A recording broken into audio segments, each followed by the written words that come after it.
Hello, everyone, and welcome to Cosmere Connections. We're a bunch of book-loving nerds rereading Brandon Sanderson's Cosmere series. From book 1 to book 16 million, we'll be uncovering every secret connection there is to find. Today, we are joined by Swiggity Swoo, Has the sun always been this hot? John, Oh, look, religion. Kay, And she's a god. I'm ReaderWarrior, and today we actually have another Steve, the Cosmerenaut, Steve, the read and find out guy, just Steve. It's me, Steve. Welcome, Steve. Thank you. Happy to be here. Welcome, Steve.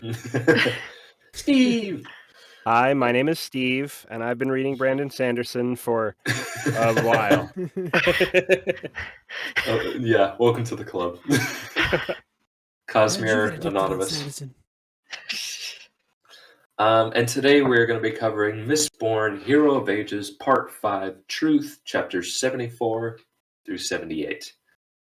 Almost done.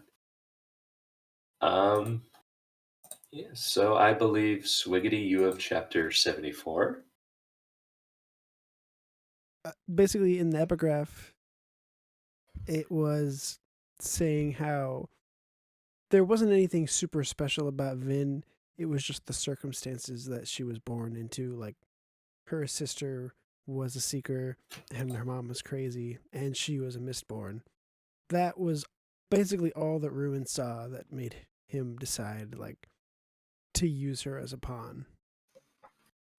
But then at the very end, there is a sentence that reads, "There were other reasons, of course, but even Ruin didn't know these." Bum, bum, So- bum. Little cryptic. Semantically, Foreshadowing there. could they be a reason for his machinations if he doesn't know them? Yes. Yeah. Yes. I question that.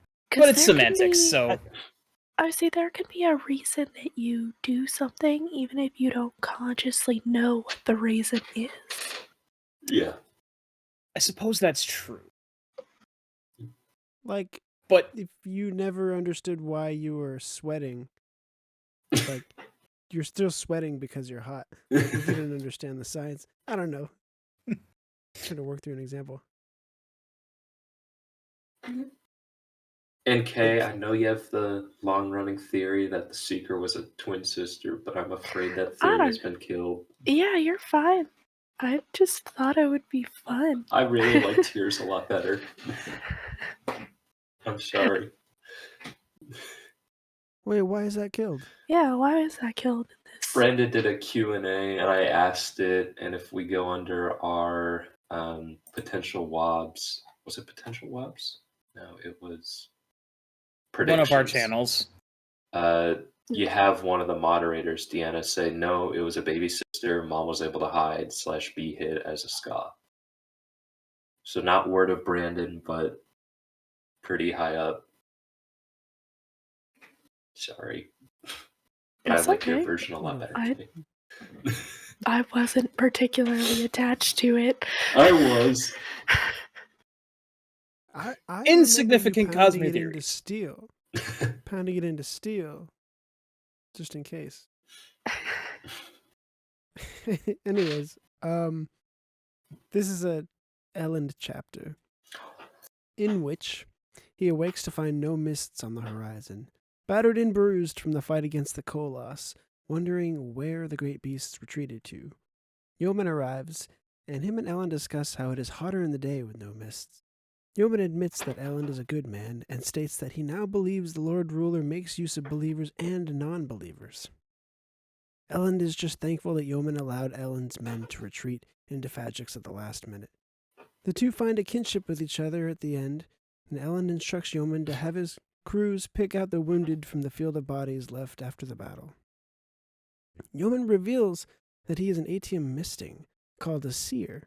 Elend realizes there must also be duralumin, aluminum, and electrum mistings as well, even though duralumin and aluminum mistings would be basically pointless, since those metals affect other metals. They would do nothing on their own. Or would they? Yeoman gives Ellen the bead of ATM he wears on his forehead and tells him to save Vin. Ellen starts trying to do Vin's horseshoe trick on his way to Luthadel. Keyword That's is it. trying. He's not very good at it. No, he's not. It's only funny. so far you can get with brute force. Hmm. Every time they do the A lot of wheel of finesse. horseshoes, I always picture Sonic the Hedgehog's feet. Yes. Yes, Right the now, I little just hear the Sonic the Hedgehog sound effect now. Yeah. Bring, bring, bring, bring. I would love a Sonic level mean- set on Scadrial.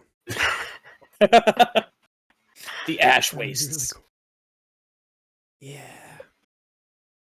I mean, that The raises bits a of health question: so- how much does Sonic like metabolize the rings? Is Sonic secretly a Mistborn? So he's just burning pewter constantly. Yeah, but the rings are no, gold, he's a- so that would make him a augur. So Okay. not He's particularly a helpful. ferrochemist. Yeah, maybe he's a ferrochemist. There you go.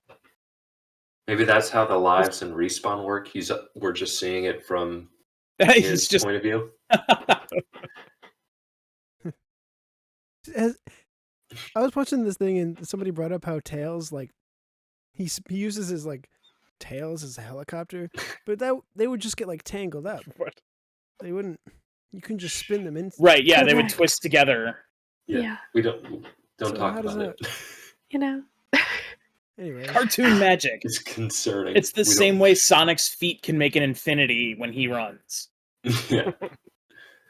we usually don't get this sidetracked this early. No. That's true. You're Adrian welcome. Mistings. Woo! That explains why he was able to burn ATM without, being pushing or pulling on metals. Mario stars are made of atium. Oh, jeez. He was not a Mistborn. He was never a Mistborn. But then now, what metal gives him the ability to spit fire? Oh. A chaos. Phosphorus. That all We comes lost back John. to ferrochemy. It's Right? just brass. Yep. Or brass. Which it's a cool reveal.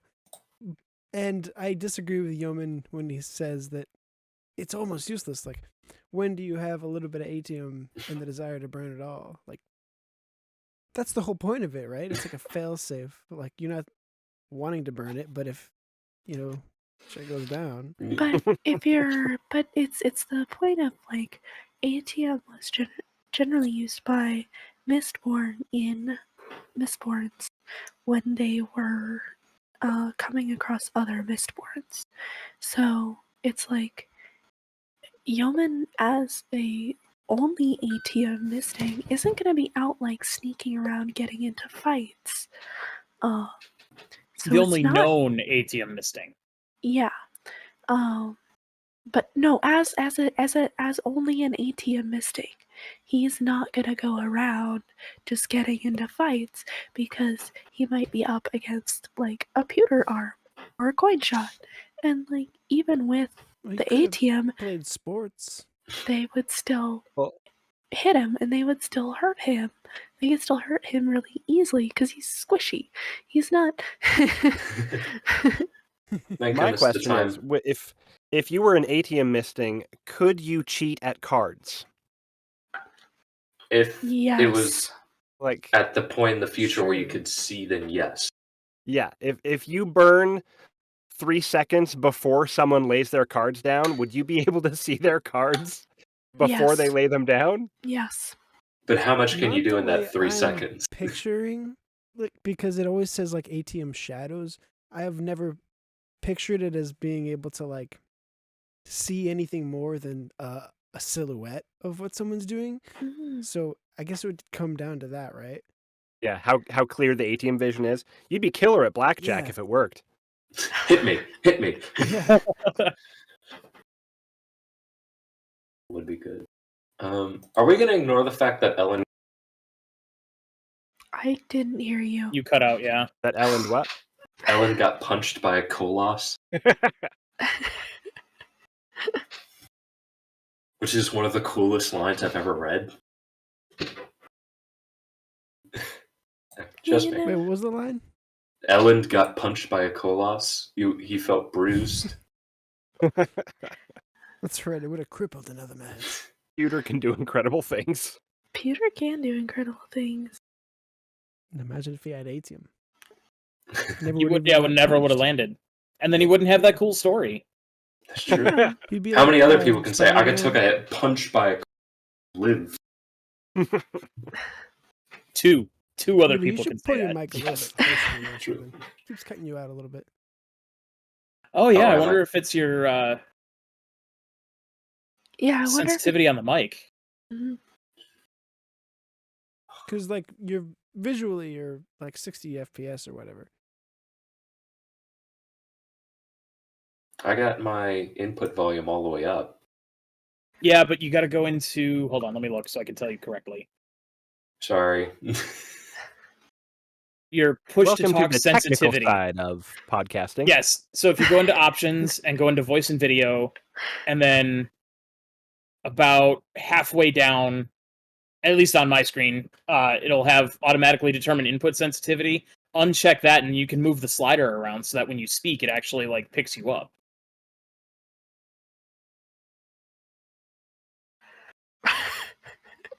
the more you know.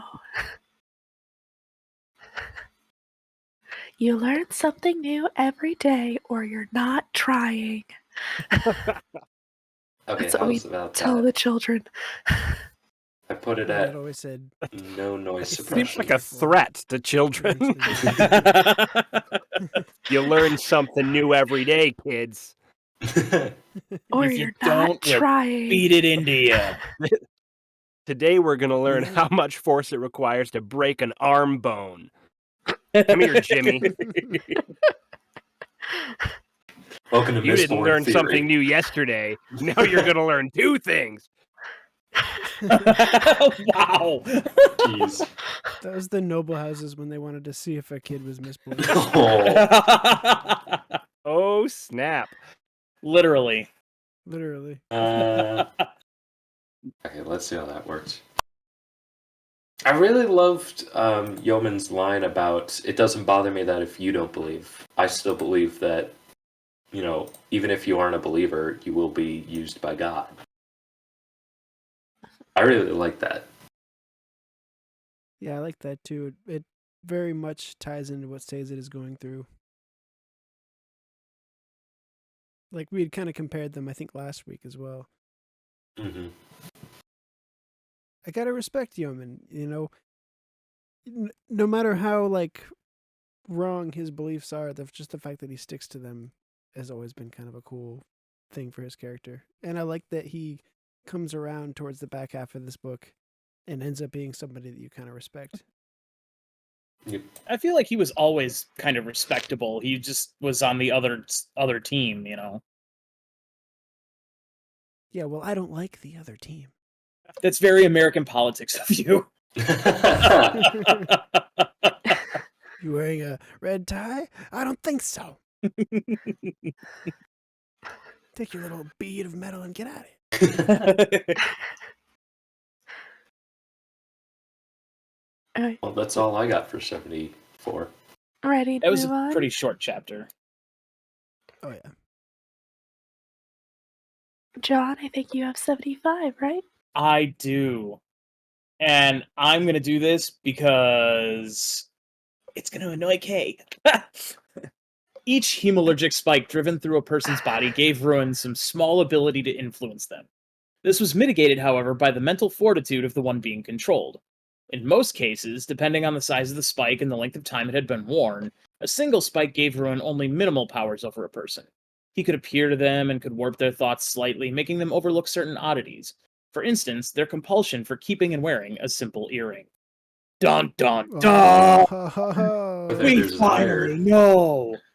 Or Don't their you desire feel to find an silly? ATM cache. As it may well manifest.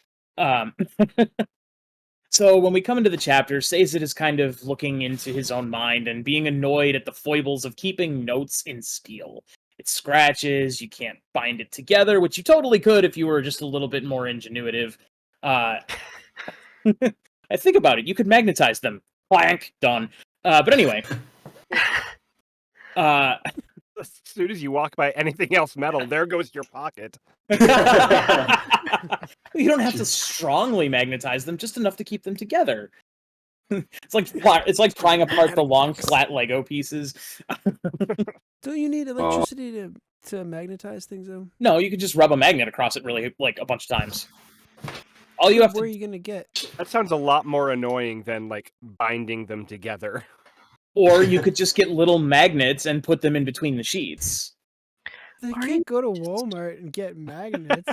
You could also just punch the sheets to punch a hole in the yes. sheets. And then put a ring And then through just like, yeah. Spider style. I just think magnets are more interesting, and also I happen to have magnets sitting here, like, right next to me. Oh, sure. Yeah. Like Message one from does. Big Magnet over here. We know who's sponsoring you. I wish. Big Magnets, if you're listening, I would love a sponsorship. When I was a kid, I was big into magnets. Like that was the solution to every problem. Like flying cars, we'll just put a bunch of magnets in there. Obviously, adults are stupid. Big Magnets is keeping that secret from us. A neodymium misting. I wonder what that would do. Anyway. Cause intestinal problems. yes, it would. So Sazed starts kind of taking stock of his notes on the terrorist religion, worshipping the god Terror, and he's noting how it kind of has doctrines and rituals and contradictions built into it, the same as all of the other religions that he's studied, and he's really frustrated that it doesn't provide any answers that he's been looking for. Eventually he starts to think about, the religions, not just by themselves, but also the people who believed in these religions and how they kind of are inseparable. You can't take one without thinking about the other and understanding why they believed what they did. And instead of seeing chance in the world, they saw miracles. And Sazed thinks about how, Spook had once said that faith is about trust that someone was out there and everything would work out in the end.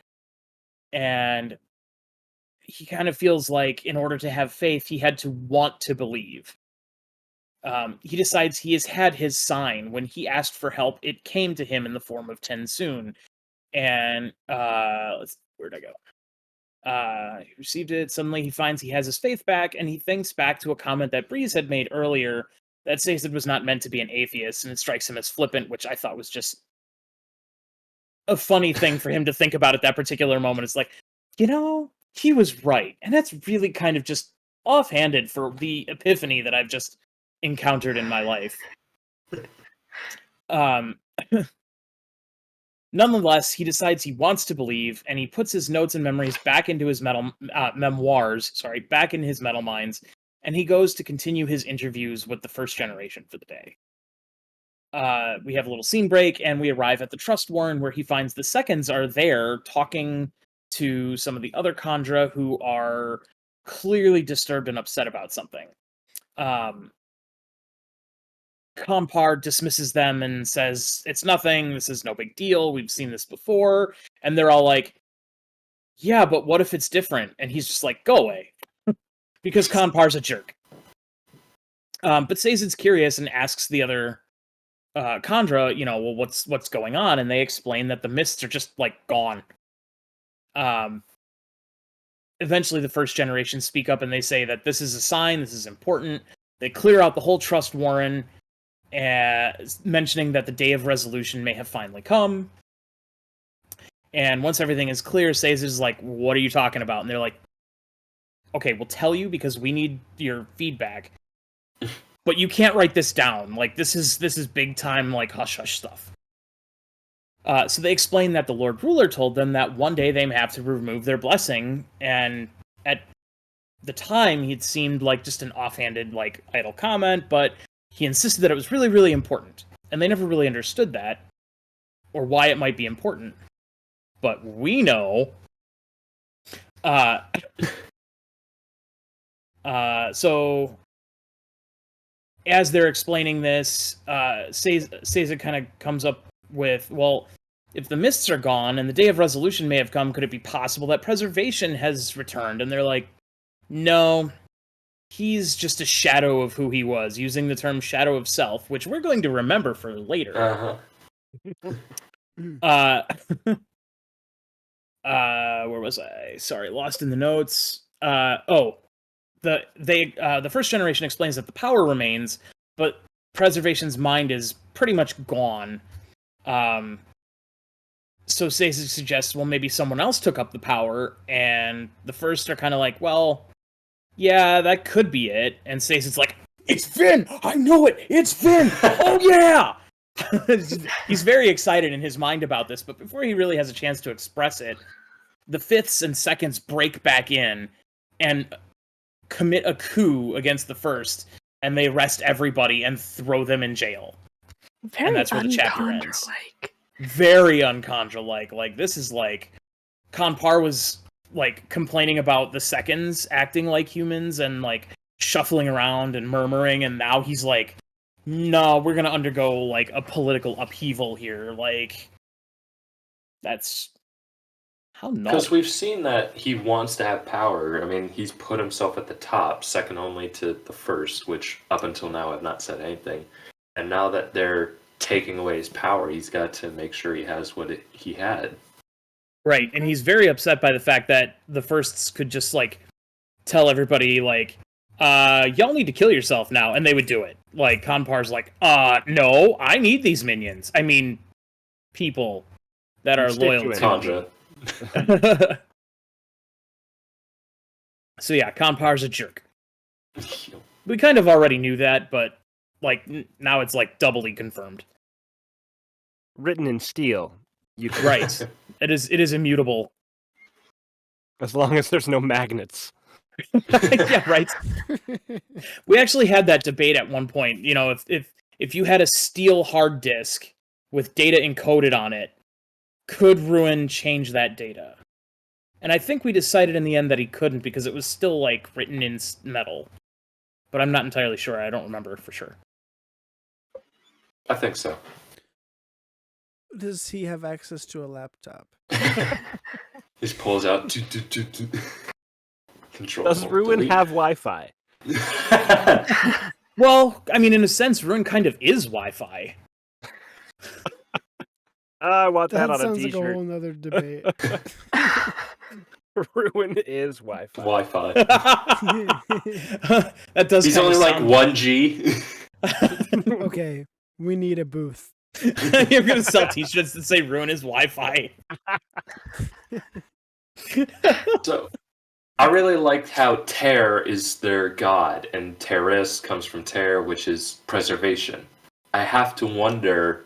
I had commented before. I thought that Ska was a sort of slang term for the people of Millennium.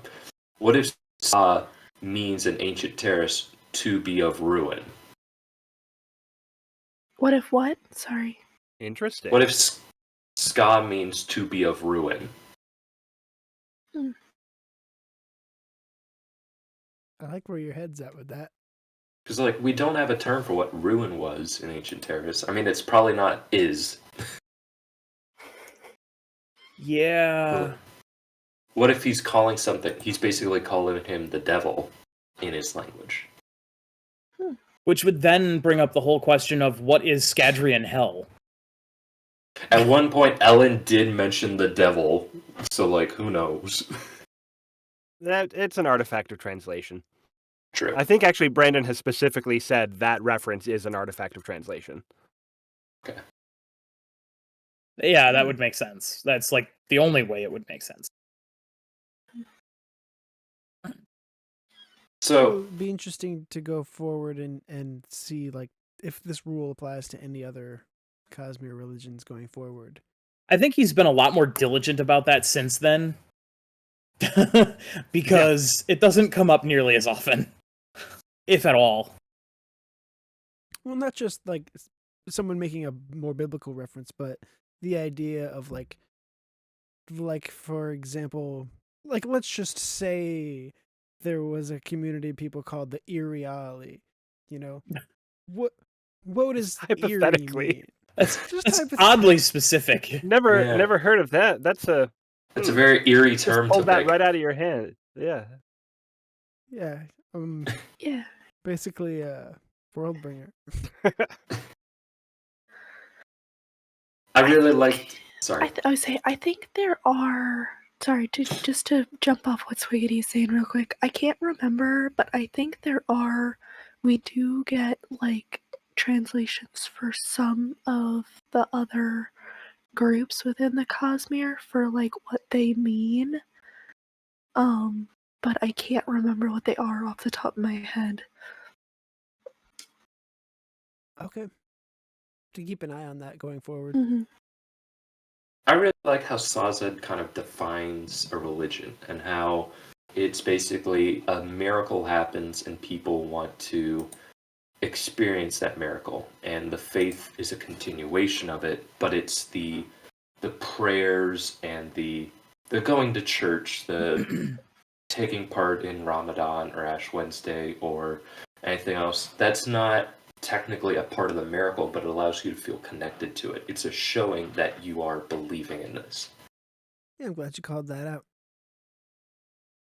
I found it strange that Sazed, instead of storing the black and white, here's what the religions are, he stores his feelings on the religions in his metal minds. No. He kept the feelings. No. He put the thoughts and text back and lingered on what the feelings that were left behind. I thought he stored the feelings. No. Fight. I did I'll look at re-listen that. to this yesterday, so I'm pretty sure I'm right on this one. I'm also fairly certain John is correct that he puts the knowledge of the religions back in his mental minds, but the feelings of how he felt while reading about them lingered and stayed. Although, come to think about it, I did just do my notes like an hour and a half ago, and it's part of this chapter, so it's pretty fresh.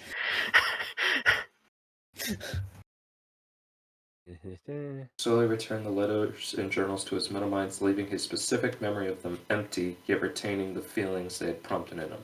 Ah, okay. I read that wrong then. Okay. It's a bit weirdly written. I read it as... It is a little interestingly phrased, yeah. I read that as he stored his thoughts on them rather than what he knew of them. There were a lot of... Sorry. Oh, you can go ahead. I was going to change the subject. I was going to say there were some connections between Kelsier and the Lord Ruler here that I found interesting. Like what? I was going to say, please elaborate. Do go on. Yeah. Reopen the book. I thought other people would have had it. How much can I spoil? Not yet. Okay. I say Wait for the second half. that is in To the members of the first specific generation, the chapters. Lord Ruler was a friend. They remember climbing the mountain with him, but not a god. Kind of like how the members of the crew who had trouble seeing Kelsier in a religious light. And it sort of could be... and I think there are other comparisons. Like, Kelsier obviously had this deep hatred for nobility. And if he was the person to survive, overthrow the Lord Ruler, reach the well, most likely take the power for himself, he would have done something very Lord Ruler-like, I bet. He would have punished the nobles in a way. He would have flipped the world on them. He would not have let. Well, let me now say this. I don't know if this is true or not, because he was changing near the end, but he would have been unlikely to let very many of the nobles live if he had stayed alive. I mean, that's just a fascinating commentary on oppression and overthrowing systems of oppression, because frequently the people that overthrow an oppressive system, those who were previously oppressed, go on to simply oppress their former oppressors, and therefore the system of oppression rolls forward just with different victims. Yeah. Hurt people hurt people. I do think it's interesting, though, just considering a comparison between the Lord Ruler and Kelsier, Kelsier hated the nobility, but himself was one. And the Lord Mhm. Ruler, who would have been culturally Terrace, went on to persecute the Terrace people. Just interesting how they're members of the group that they fight against. See, the connection is there. Cosmere Connections. We did it. We hit the name. We can end. Right? We've won the podcast. That's it. We're done. Okay, bye. Have a good week. Bye. That's just a connection. A Cosmere connection. Thanks for watching. So what's the through line with all this? Is it like basically saying that certain members of societies are like going against the rest? Because like we see the same thing with Tensoon a little bit. Like he ends up being this huge rebel and going against like all the Khandra teachings. Even though he's actively trying not to. Yeah. And then Sazed kind of does the same thing with the Terrace people. He's like rebelling. And Elend is like the one nobleman who like there's just a lot of characters who like are the one exception of their clan. I mean, that's you could argue that's just a literary trope. Yeah, That- I would say I that mean, at just this makes point in- interesting writing. Yeah. At this point in Brandon's writing, he was a lot more reliant on tropes like that, which I don't think is necessarily a bad thing. I think you could also just argue that these people who are very representative of diverting from their own community and being a rebel in multiple different ways, like especially considering like Elend, who was a rebel because he's peaceful. I think it just represents kind of Sazed's journey as a whole of questioning and finding validity in doubt, because there's always something that can be learned from doubt and from deviating from tradition and norms. Like there is truth to be had by examining things other than what you've been enculturated to believe. There are some examples of people who are just like Rianne is very much just like a noblewoman. Doxin, and I would say is pretty much what an average Ska would be like. Arguments could be made for. You also have Yeoman, who is very Mhm. much, he's a standard obligator. But again, these are all like the side characters. They're not the main characters. Yeoman benefits from hearing Elend out, from hearing out Vin, kind of as Steve was just saying. And I think even with a character like Yeoman, who is literally orthodox,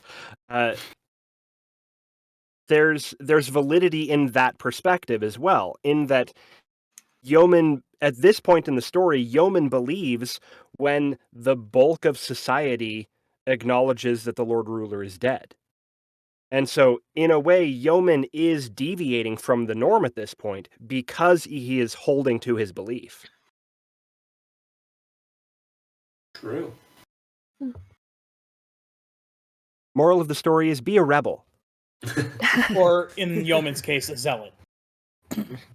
Or maybe Which just is question everything. Think about things you're not supposed to think about. Don't necessarily act upon them, There's but... also another, like... Sorry, didn't mean to cut you off. Sorry. There's just another through line of just, like, everything being connected. And, like, all this persecution you see, it's all, like, different versions of people that came from the same place. Like, you know, the Inquisitors used to just be seekers. The Kolas used to just be people. The Khandra used to be ferrochemists. Like, all of these different factions all kind of originated from the same place.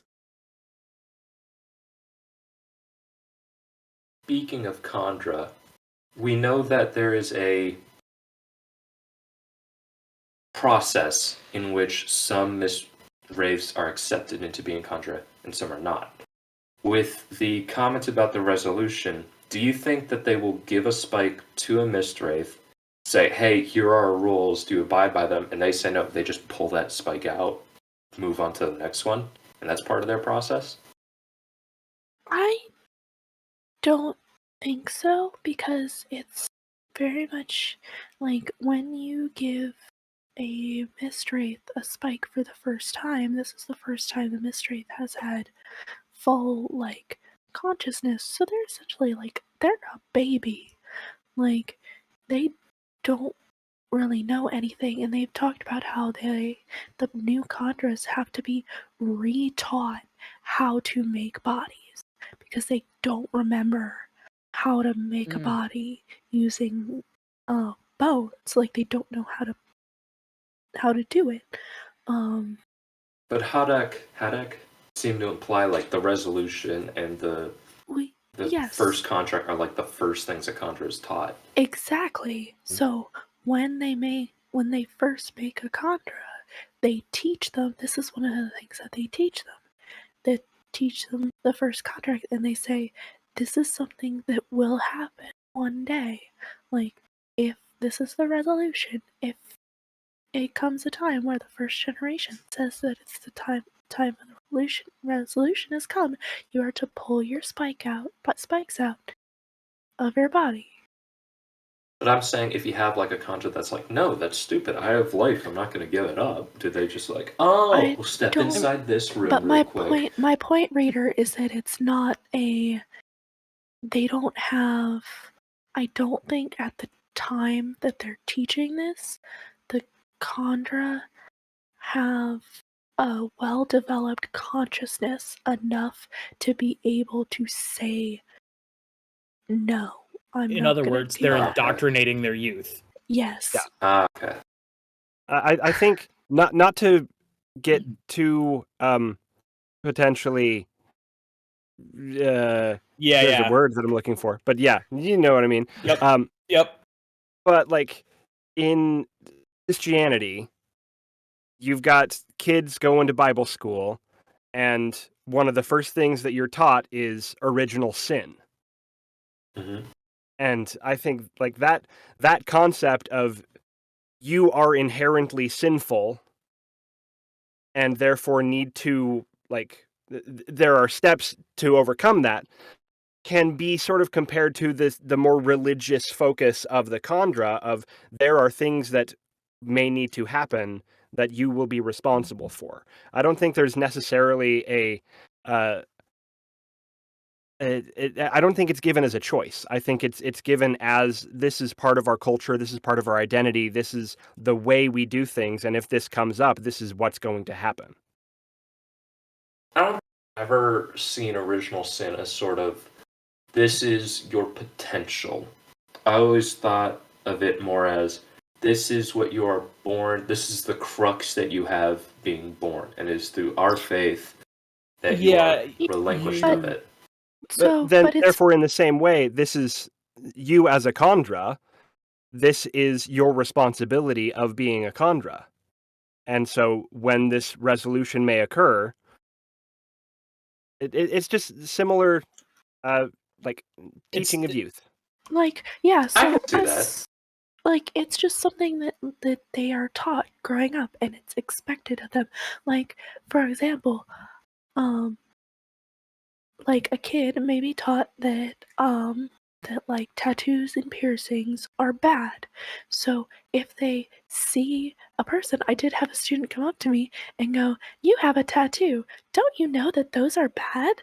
And it's like, and I don't blame the child for like doing that or anything, because it's something that they have been taught, and it doesn't mean that that's like, I was definitely that kid.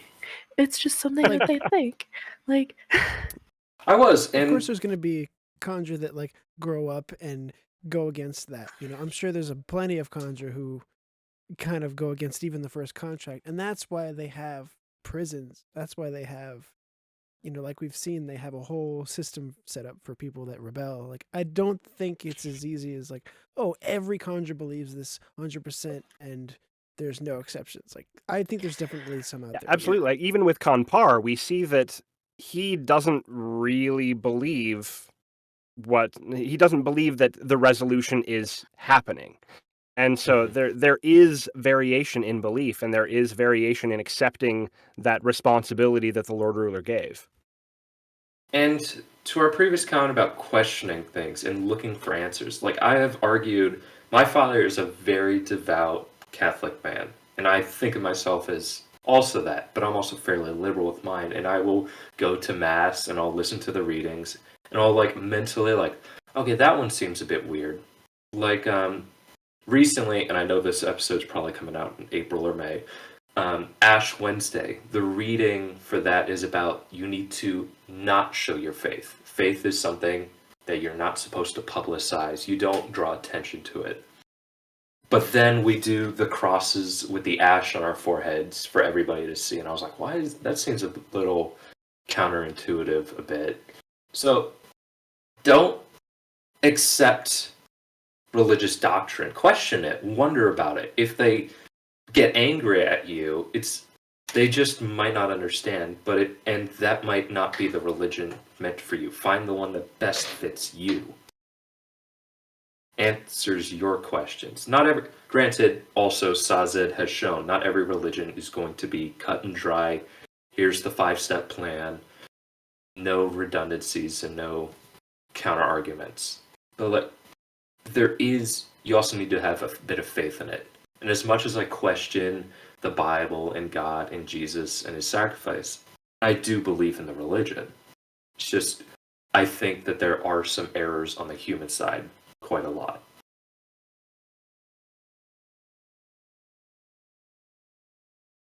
Well said. Those are the dogma parts.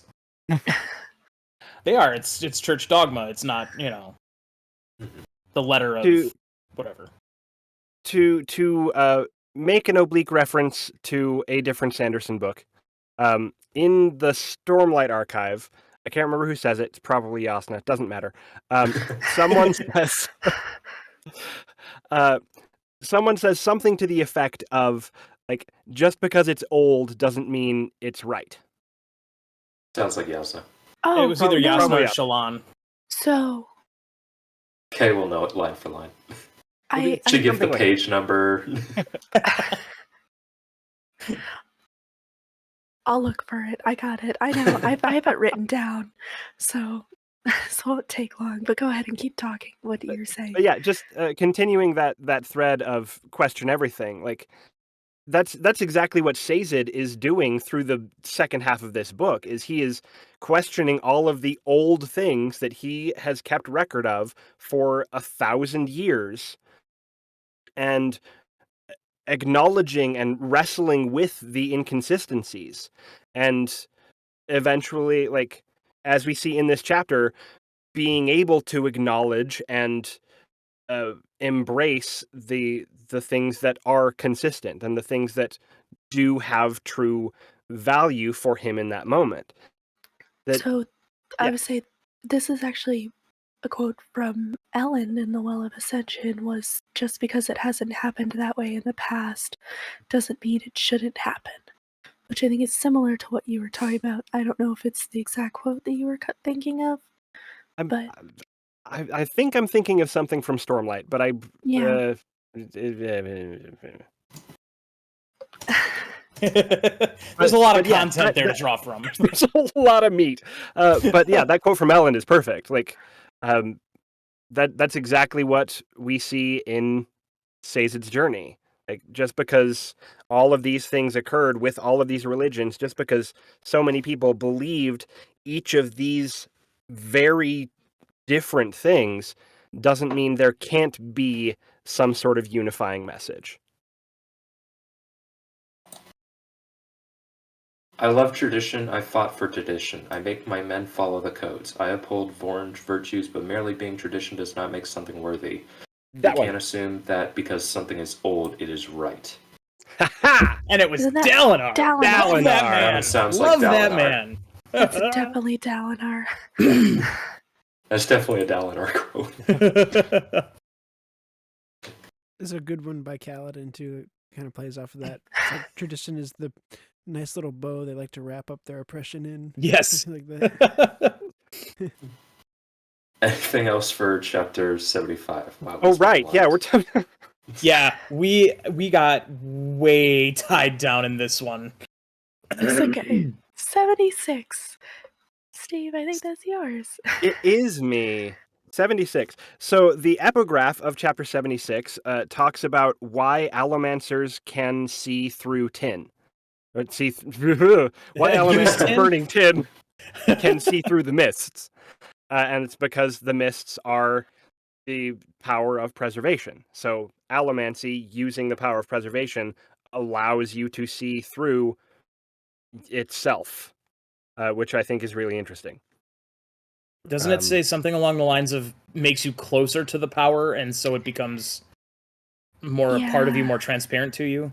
Yes, Something like that? allomancers see through the mists because the mists were indeed composed of the very same power as allomancy. Once attuned by burning tin, the allomancer was almost part of the mists, and therefore they became more translucent. Yeah. Yeah, but burning tin, accessing the power of allomancy, and therefore the power of preservation, it harmonizes you to the resonance of the mist, you could say. Like it puts you in sync with what the mists are, and therefore you're able to see through them. Which is I pretty like cool. how that connects to the meat of this chapter for what it's actually about. Well, I would argue the reason why I picked this chapter when you guys posted, "Hey, go nuts." I think this chapter could very well be one of the most important chapters in the Cosmere. Because this is the first time we see battle between shards. And it's cool. This is where we get really solidified the concept of push and pull, where there is opposition and there has to be opposition in order for things to work.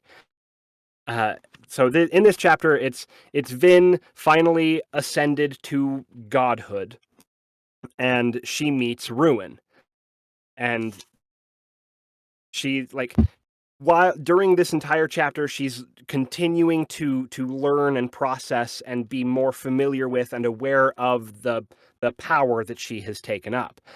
And we see her struggle with what she can do with that power and the things that she can't do with the power. The things that she's able to stop Ruin from doing and the things that she has to allow to happen. It's fascinating reading this chapter because there's so many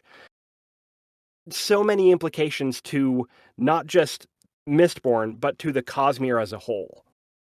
I like it a lot. And it's surprisingly short. It's only like 3 pages long. Mhm.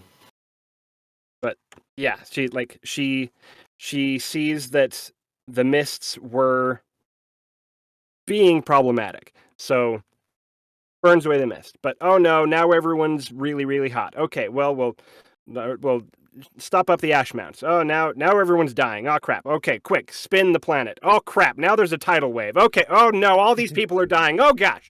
And just the compounding of things that she does while thrashing about with this newly acquired power, and the realizations that she makes about the character of Ruin and the shardic intent of Ruin is just really, really, really cool. And it's really interesting to see how the not because she's as a god, you aren't as a shard, you aren't fully omniscient. Right. So, but it's interesting to see how she was like part of her mind was still in the conversation with Ruined, but the other part was expanding out to on the land to look and explore. Mm-hmm. About how you and have multiple parts of yourself doing multiple different things, which we've seen Ruin do, but it's cool to see it in a first-person perspective now. Yeah. And it's Yeah, seeing... Go ahead. sorry. Well, Vin had earlier talked about how she was actually the Lord Ruler's heir, not the survivors. And we see her make the exact same mistakes that Rashek did. Only this time, instead of learning and getting changes right and smaller and going down to micro level, Ruin just stops her and forces her to have to accept, hey, you just you just cleared the skies. Hey, you just spun the planet around to apparently everywhere else. Hey, you just did all these things that is causing all. And Ruin sort of lets that happen, where he's like, I know what you're about to do, and it's going to cause more ruin, so I'm going to let it happen. Well, What that's was the first rule of Allomancy. Exactly, yeah, it's pushes and pulls. But that's the fascinating thing, though, is when Vin realizes, like, Ruin is contradicting himself here, where he says, everything you do just helps me. But then she realizes, wait, if everything I do helps him, why is he stopping me from doing certain things? So there is, I'm pushing, but then he's pulling back, which means he is lying about something, even though he doesn't necessarily believe it. Or he doesn't believe he's lying. He believes what he's saying, but there is untruth happening from this god. Always another secret. Right? Always a secret. And my only other note for this chapter was I like that the storage caches were actually bunkers. Mhm. I really like that. Intentionally created as safe havens for humanity. And Rashek was smart. I think it's really interesting. Like, we know through the beginning of this book, and as things are developing, they're finding these storage caches, right? But in order for such a large percentage of humanity to make it into these storage caches, there had to have been more that were publicized. Like, there must have been more resources and more places, like just underground warehouses or something in Luthadel or in other cities that people are familiar with, that when things start to happen, they're like, oh, I know this place that the Lord Ruler must have prepared hundreds of years before. I might disagree with you on that. I think he picked places where, well, first we know that Rashek made them so it would be a wild goose chase and it would delay ruin as much as possible. Right. And I'm not saying like the storage caches themselves are publicized. I'm thinking like they're locations similar to the storage caches, where it's just where there are intentionally created safe havens for humanity that in similar way to the storage caches that would have been created in when Rashek was initially shifting things around with the power, that then he made readily accessible, that people could get to quickly and easily. I don't think so, because he put these places in like obligator, no, I'm forgetting the word, where the places the obligators were. Ministry buildings. And the only ones who seemed to knew about them were obligators. I think you are my select few. You are the special ones, the people I have taught and chosen. You will be the progenitors of a new world. I don't think he had any thought to, save anybody else. I would disagree with what you're saying, Reader. I think Yeah, he did because of the definitely- amount of food and supplies and how big the storage caches were. Just But I So we're think essentially space-wise. arguing whether or not he wanted the Ska to have access to these bunkers. Or nobles. But have you guys ever seen the 100?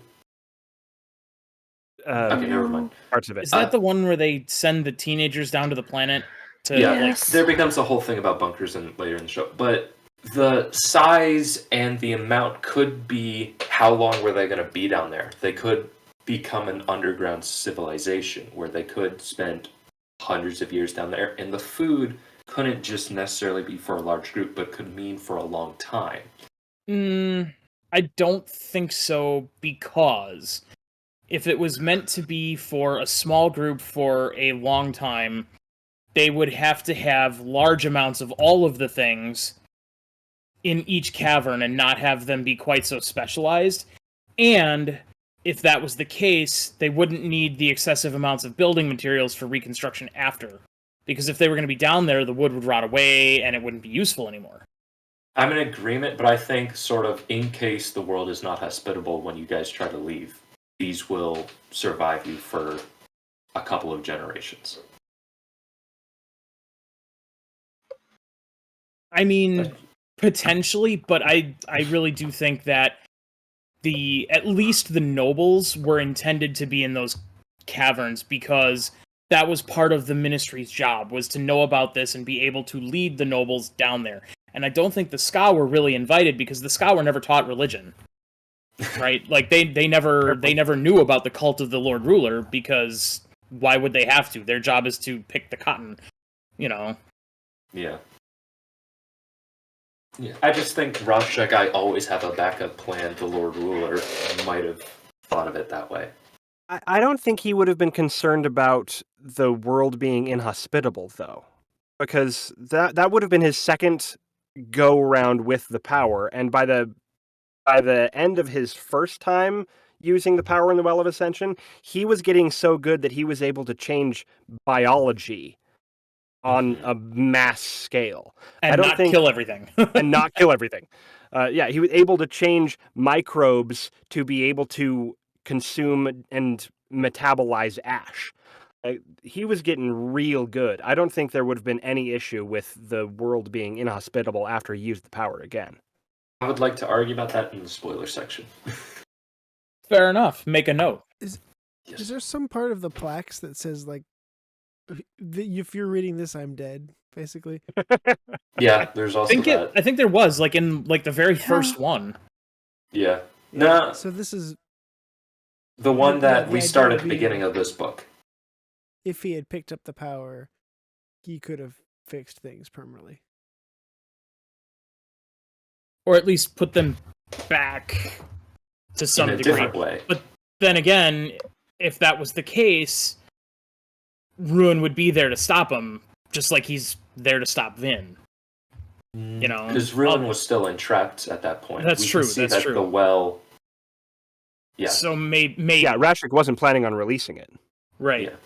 Because he knew about it and he was better informed. Maybe. What I do for you, not what I have done. Right. You know, and the other thing too is the other reason I don't think the caches were meant for long periods of time is because he knows how long the cycle of refilling the well takes. And there's no way you could put 1,000 years worth of food and water in one of these caverns. Well, I'm not saying for like 1,000 years, but maybe like 100 or so.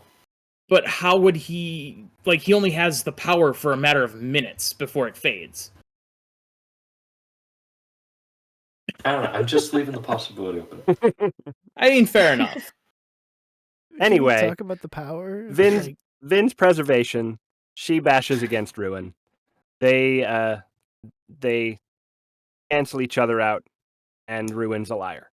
In the Copper Mine, it no longer... So when you go into the Copper Mine under a specific chapter, it gives you point of view characters. It now doesn't say Vin, it says preservation. Huh. No, and we'll come back to that. Anything else for chapter 76? Well, just how cool it is. Like, you know, we touched on it in the beginning, but yeah, this is like something we're not really going to get to see again for a long time, if ever. Like, we have a character point of view of somebody who holds literally God powers and like what that looks like. And it's cool how she doesn't just stop the ash mounts, she soothes them, right?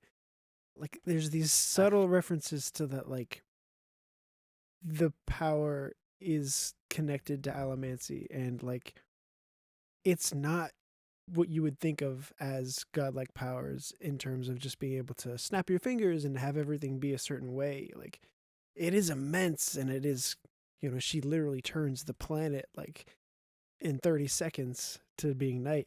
But at the same time, like, you can't do everything. You can't just sweep away at, whatever you want. And that's totally thematic with like what Sazed has been battling with this whole time. Like, because he's not just like trying to figure out if his faith is real. He's also going up against the idea that, like, if my faith is real, then how can God let all this bad stuff happen? And it's like, now we can kind of see, like, well, just because you have all that power doesn't necessarily mean you can decide and do everything you want. I would also like to revisit that thought in the spoiler section, because that has interesting connotations for other shard worlds. Chapter 77? Okay. Looking back, we should have been able to see the connection between the mists, Allomancy, and the power of the Well of Ascension. Not only could Allomancer's vision pierce the mist, but there was the fact that the mist swirled slightly around the body of a person using any kind of Allomancy. More telling, perhaps, was the fact that when a hemalurgist used his abilities, it drove the mists away. The closer one came to Ruin, the more under his influence, and the longer one bore his spikes, the more the mists were repelled. That answers that question that Vin has been questioning for a good while now.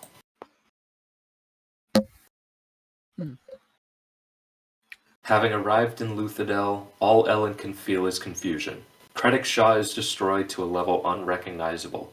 Luthadel is burning, there are bodies everywhere, and as he was making his way to Keep Venture, the sun just moves. That would be terrifying. Fine. I'm glad that somebody mentioned that. Like, we should have seen this like first person account. I would have wanted to see that so bad. Yeah. At least it's mentioned. Like, it's sort of the scene in what's the Disney Plus show? Gonna need more context. No, I have Moon Knight. Moon Knight, yeah, when they're moving the planet, exactly doing that.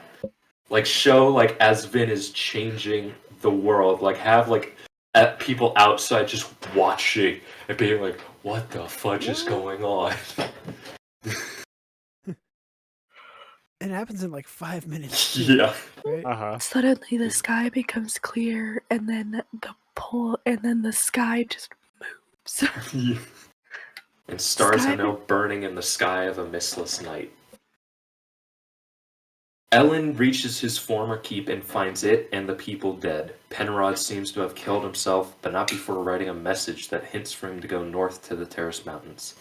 Ellen hears a voice that tells him that he should go to the pits instead, and he remembers that Ruin can alter text and trust his gut and the voice. Point of view change. Vin, having sent the leader of an army of Allomancers to the homeland, felt proud that she was able to speak to Ellen, even though Ruin was trying to block her. He mocks her in Preservation's sacrifice, saying this is nothing to gods like them. End of chapter.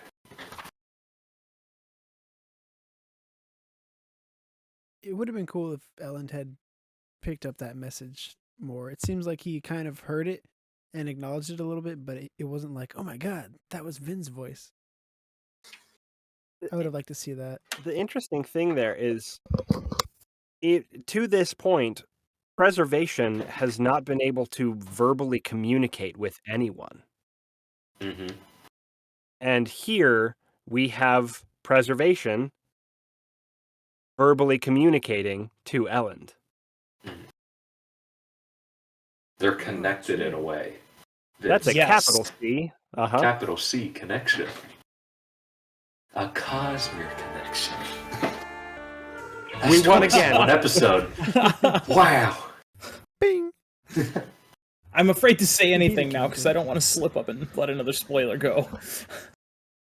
Fine. Don't worry. We'll just cut you out. Okay. I really just wanted this chapter because I love the visual of Ellen, like, finding Krennic Shaw. And by the way, all the bodies of the Inquisitors seemingly vanished. Marsh is nowhere to be seen, and Ruin did comment, "You killed all of my Inquisitors except for one." Dun, And then, dun, like, dun. he pushes off, and then suddenly the entire world just lurches. I do Terrifying. love just the visual of like Credit Shaw just crushed. I love how it says it looks like a god punched it, Yeah. which is what happened. Because pretty much. basically, Yeah. Pretty much. Yeah, But- pretty much what happened. I know this was in last episode, but the fight between Vin and all of those Inquisitors is one of my favorite things Oh, in yeah.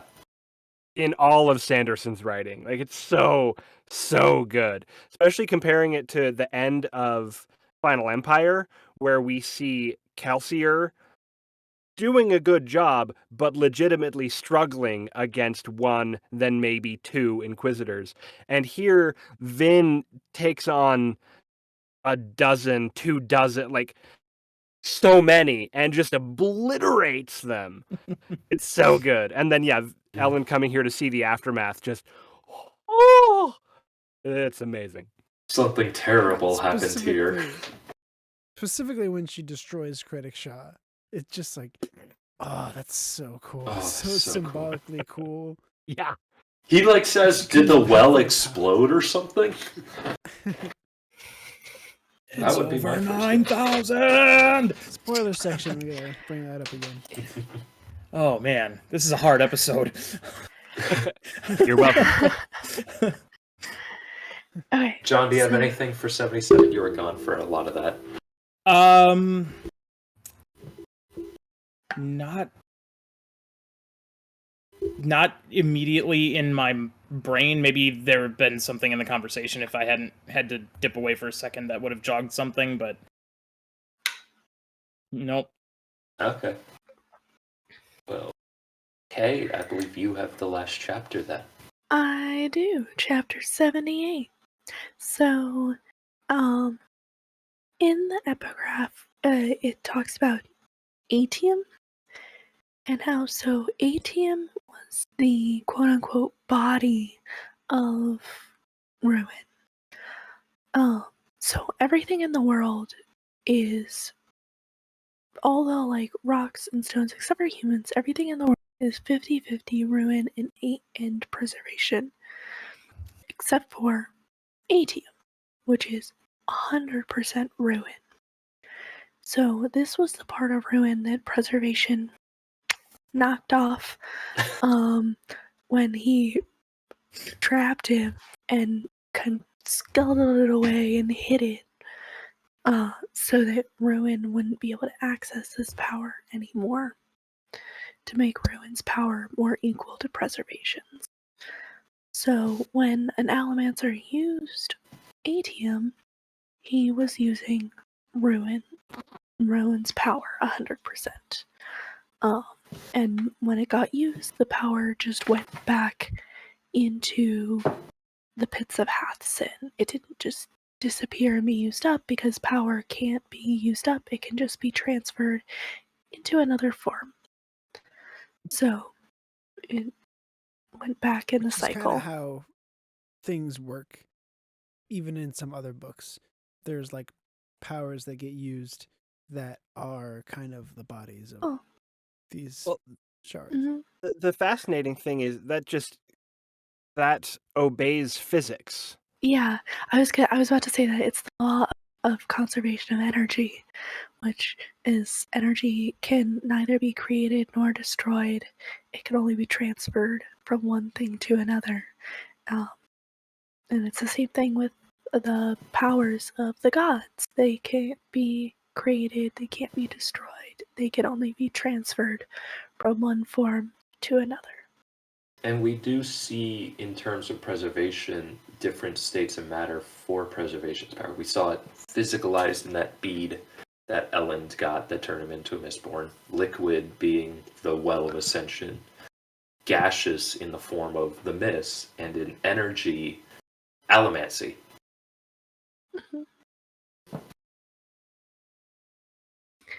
We're getting a lot of very important, like, fundamental concepts for the Cosmere.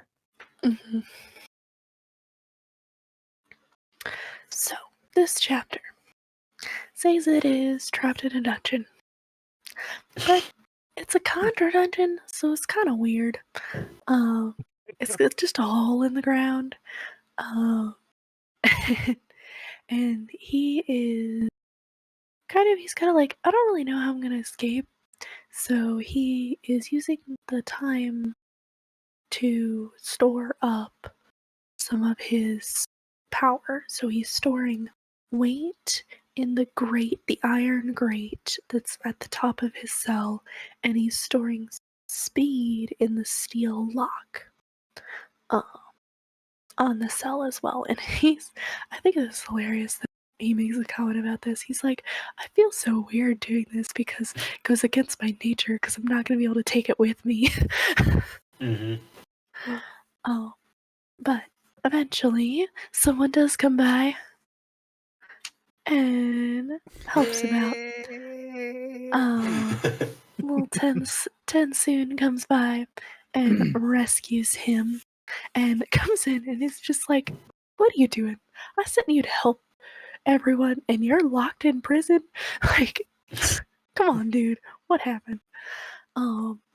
So, and we find out that the second generation told everyone that the first generation had ordered Sazed imprisoned.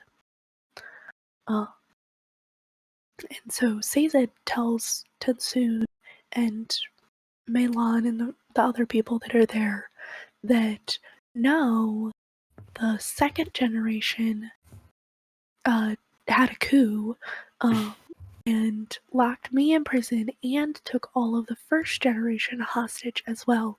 Meilon is just like shocked. She's shook. Can't believe that this would ever happen. Who would have thought that a bunch of people wanting to continue to control their power would try to overthrow the capital of their government? Yeah.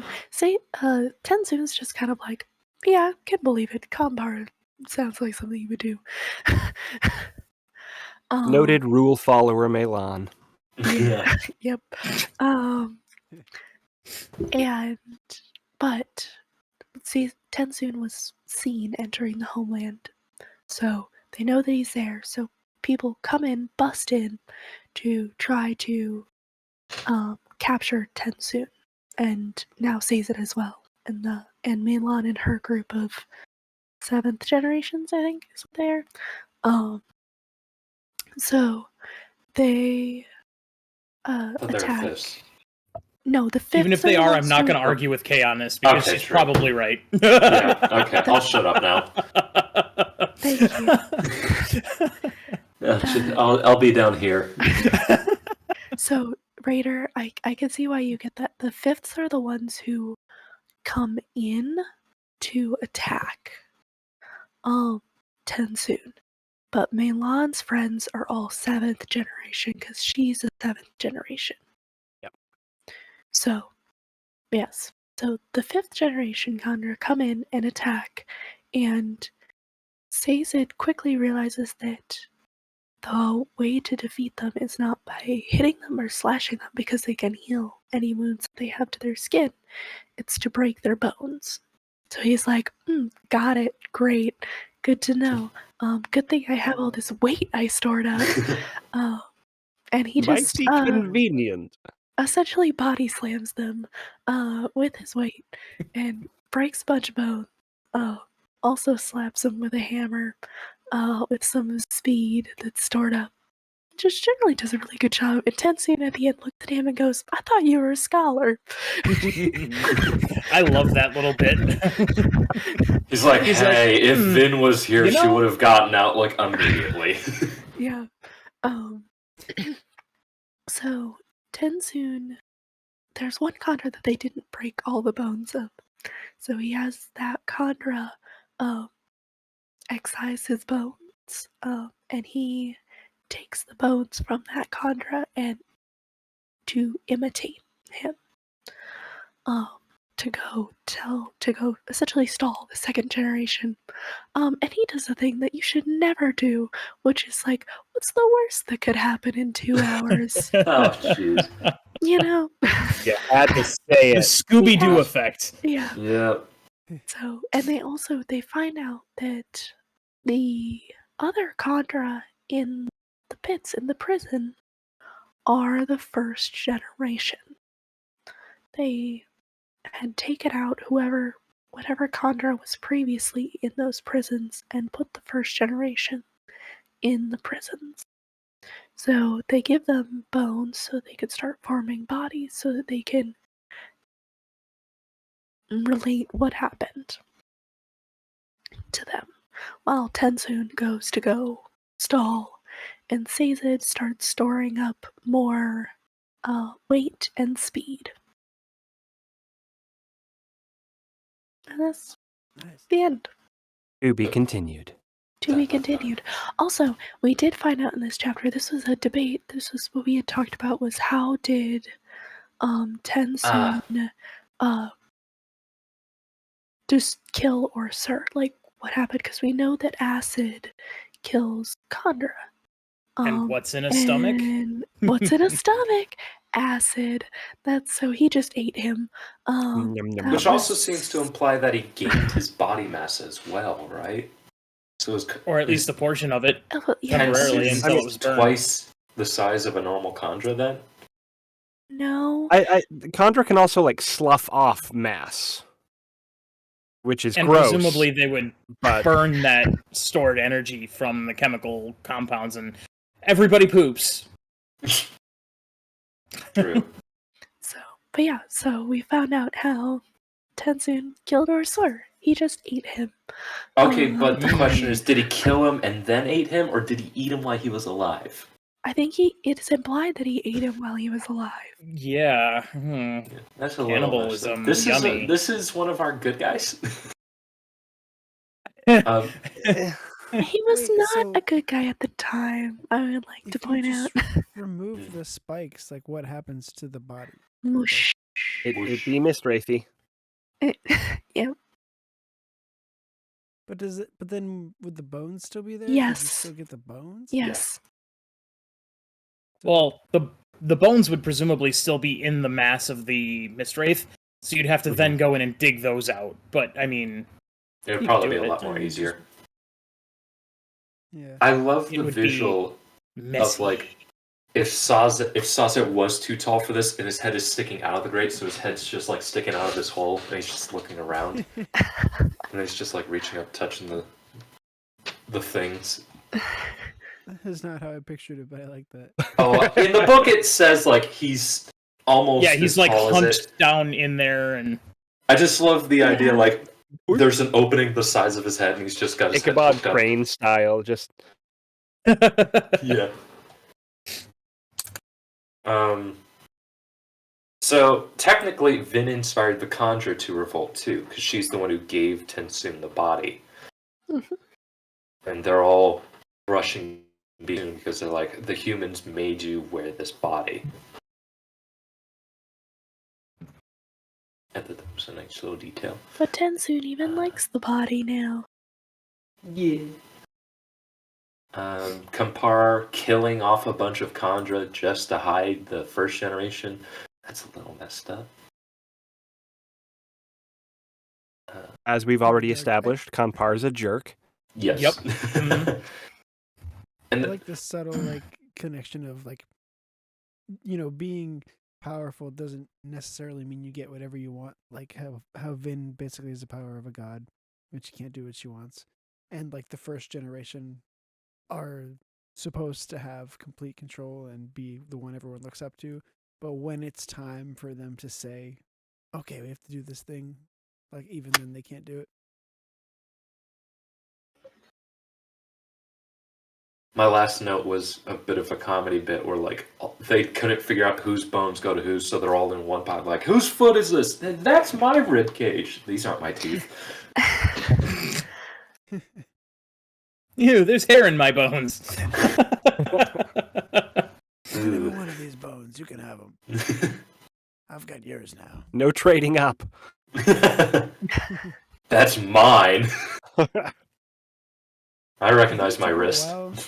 Yeah, I was just thinking about the little bones in the wrist. Like, how do these go together again? Maybe this one goes over. Metacarpal. That's why it's gonna take them a couple hours. Because like they probably did it once and then that was it. They didn't have to do it. Well, they would have just reabsorbed their own bones. Yeah, that's the fascinating thing about the first generation is that their bones are their own, which is not something any other Khandra can say. They're also not super good at transforming, right? No. Yeah. They wouldn't have had a lot of practice. Because again, their bones are their own. Which then begs the question, how did they teach the seconds how to do it? They figure it out. Those who don't do teach. They've had hundreds of years. Those who don't do teach, right, Kay? Don't hurt me. Shots fired. Oh.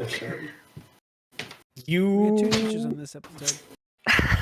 You couldn't bury yourself faster with a shovel. I know. Anything else for these chapter sets before I get graveyarded? There's going to be some copper clips just coming for you. Yeah. Well, Boxing or two.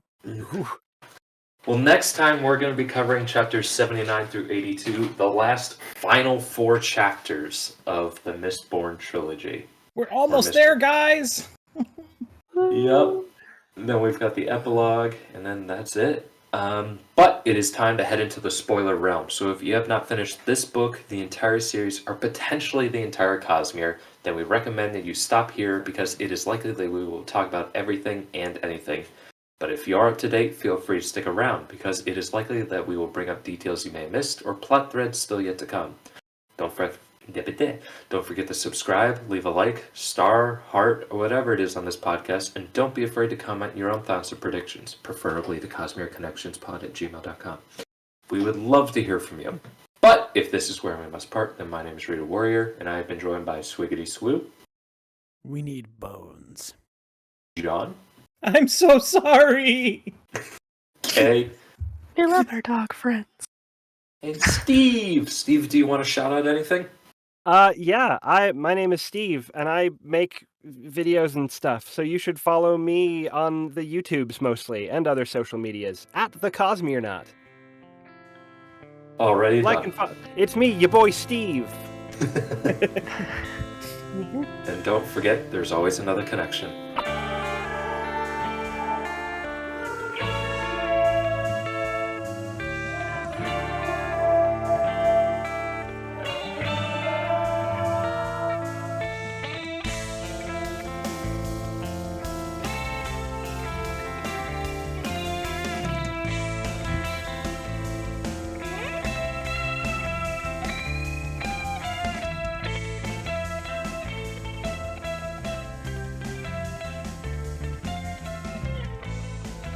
And we're back! Spoilers. I can say whatever I want now, right? Yeah. Yes. We will no longer banish you. Yep. Okay. Back to the island. Toadium. And no, it would not be Toadium because it is referencing the shard, not the Right, vessel, yeah, so it would says just be Odium. it says odium. And I confirm it does. I just looked it I looked it up, you know. That's how I got in trouble. Oh. I got excited. Let's see, chapter 74. So, Finn's sister's a seeker. The mists aren't cooling the planet anymore. ATM mistings are a thing for this book and this book only. Ellen doing the horseshoe maneuver. Yep. Wait a second. ATM mistings are a thing this book and this book only. Except for the Matt. one Stormlight Archive interlude where we see Demu. But Brandon has since retconned what ATM is. I was gonna wait. Mal-ATM? I was gonna wait until we got to the ATM one, but yes, technically this is not even ATM. So, It's okay, not your even whole, ATM. Okay, your So whole thing about technically- ATM being ATs Anybody 100% could ruin. be an atium misting.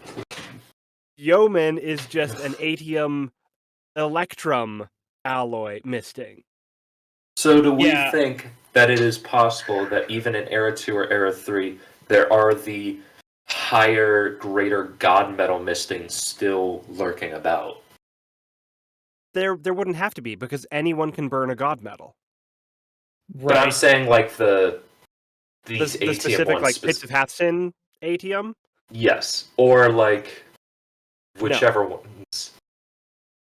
Uh, Yeah.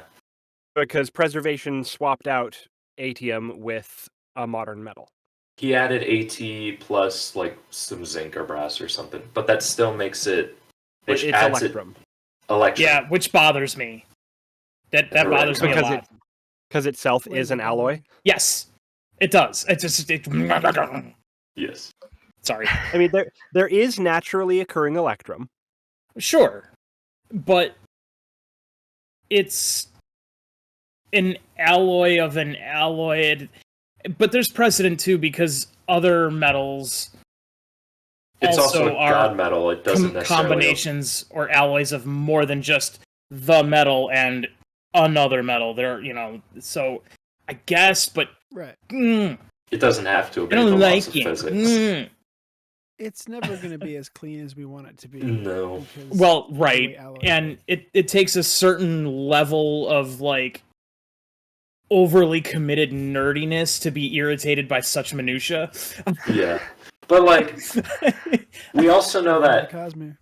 So this implies that adding atium to any of the 16 creates a whole new 16, Correct. and that adding Lorasium to the 16 can create a whole new 16.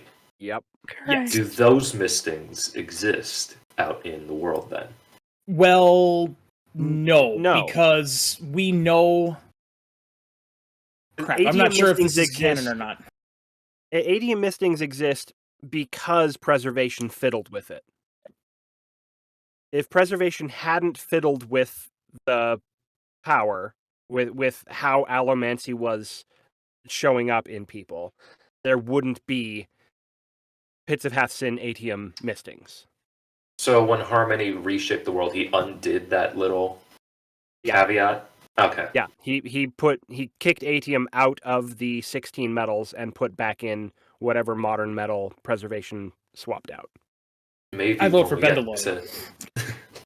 But when we get to Space Age and we have the Roshar Scadrial War, maybe Harmony's like, you know what, I'll give you access to the 72. But my question is, if 48. like someone who is not a Mistborn could burn a Lorasium 16 metal alloy, right? Mhm. Yep, Correct. we've gotten confirmation that like that will create a misting of whatever metal was Alloy. alloyed Oh, good, with that is Lorasium. canon. Okay. Yes. That has been confirmed. Okay. At least like soft confirmed. It's Yeah, that's the part that I wasn't sure of before. I was like, I'm not sure if that's canon or Because Preservation's one is technically the same thing as Allomancy, while Ruin's magic system. It's sort of like how bonding with an honor or a cultivation spren gives you access to this 10 surges, but bonding with a war spren gives you different ones.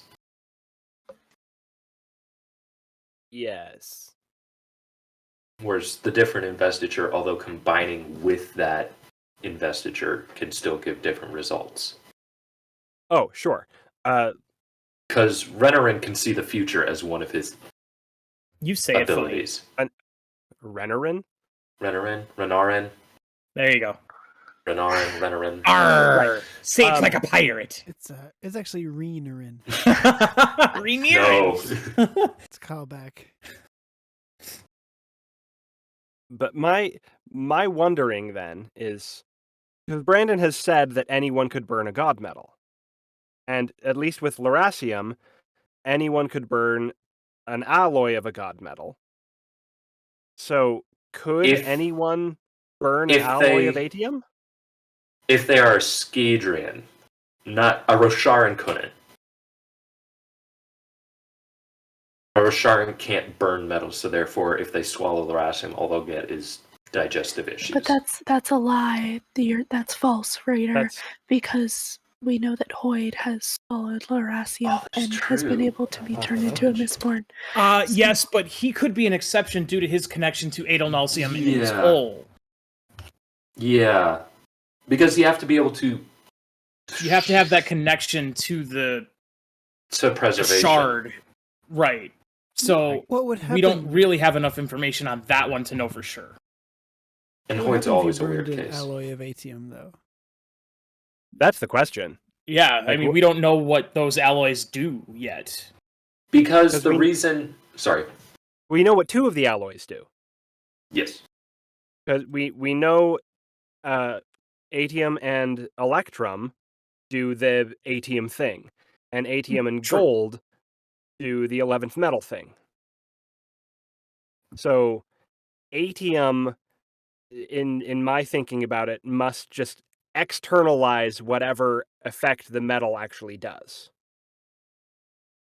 Because electrum Mhm. allows you to see your own future, and then atium allows you to see others.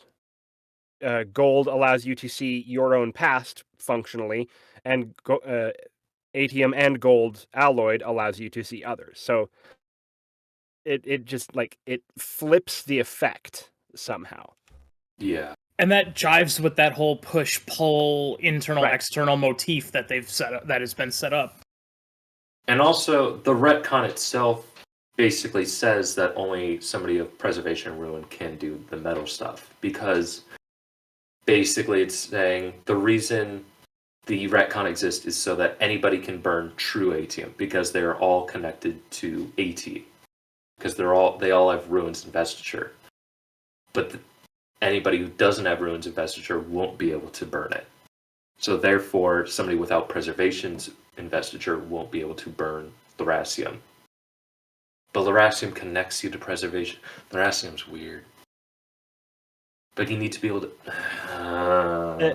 Brandon has said there are god metals that anyone could burn. But burn implies that they're an Allomancer. Yes. But even if you're not an Allomancer, you could burn Lerasium. Was it similar to how the honor blades work over the shard blades? Like an honor blade, you can just pick it up and use it. You don't have to be bonded to a spren.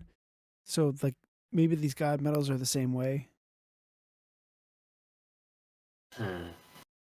Maybe... There's a parallel in functionality, Yeah. but I don't think it's a true correlation, if that makes sense. Maybe it would only let you have access to the Preservation metals, and therefore atium would therefore no longer be an option for that kind of person. No, because we see Elend burn atium. But he's also of Ruin. He has them. Fair. So like a Rosharan gets Lerasium, is now able to burn metals, but if he gets atium, true atium, he won't be able to burn that because he doesn't have AT investiture in him. Interesting. Well, no, he would, because true atium is a mote of Ruin, right? Like Right, that is a physical. So by ingesting that, he creates that connection. He gets that connection. Well, we don't know what atium does, true atium does. It might not create a connection. That's what Lerasium does. Fair enough. You know, it might be like the spiritual equivalent to aluminum and sever your connection with whatever power you have. But that doesn't fit with the internal-external pushing-pulling motif, so... Yeah. This retcon causes so many questions. I actually like that idea. That someone who is not Scadrian born could ingest Lerasium and therefore use the 16, but couldn't use atium because they don't have Ruin. The weird thing about Scadrial is that it was created whole cloth by Ruin and Preservation, and humanity was created specifically using the investiture from Ruin and Preservation to manifest humanity on this planet, which makes Scadrian humans different in a very specific way than any other human in the Cosmere. So it would make sense that a Lerasium Mistborn from not Scadrial could use the 16 because Lerasium gives them a connection to preservation and therefore allomancy, but they wouldn't be able to burn Ruins metal because they don't have that connection.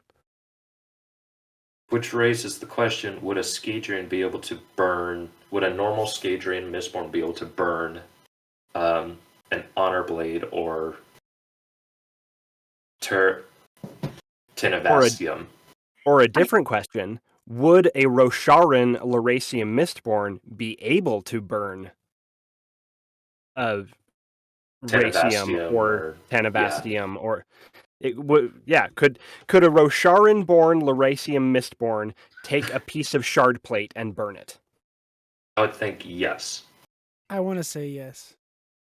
But that implies that a But the question is, Scadrian what one would it do? wouldn't be able to. Wouldn't be able to because they wouldn't have the connection. That's cool. I like that a lot. But oh man, the social implications of that, given that those things are made of Spren. And Spren are people. Or at least, well, Spren are people. Well, what about the dead ones? What about plate that are just existing? This is the spoiler section. I can say whatever I want. Okay, we know that they can come back, at least in some capacity. We think. No, we It has know. been hinted, but canonically we have seen not. it. Myelarin speaks. But she has not but returned. But she's not back. That's why I It's said in also- some capacity. That's also different than the That's a- plate. And plate. Mhm. Right, because the Then plate plate. is made of the cousin Spren. Yes, the mindless spread. Exactly. Which, They're already using for Fabrials. Like, they're Yeah, already I don't think using there would them. be any... Yeah. I don't think that would be frowned upon at all. So I'm developing a pet theory as we're talking about this, so bear with me for a second here. So we know that Spren are motes of power. All of them, right? Regardless Tiny of... pieces a god. Yep. So, and we know that the power, when left alone, will gain sentience, right?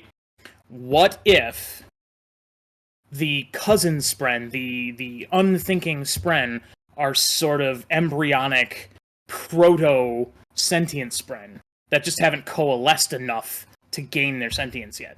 I have heard that Kind of theory like before. Mistwraith to Khandra, So without the spikes. Basically, the theory is, if I may extrapolate, Please. that Windspren, given time, will develop into Honor Spren.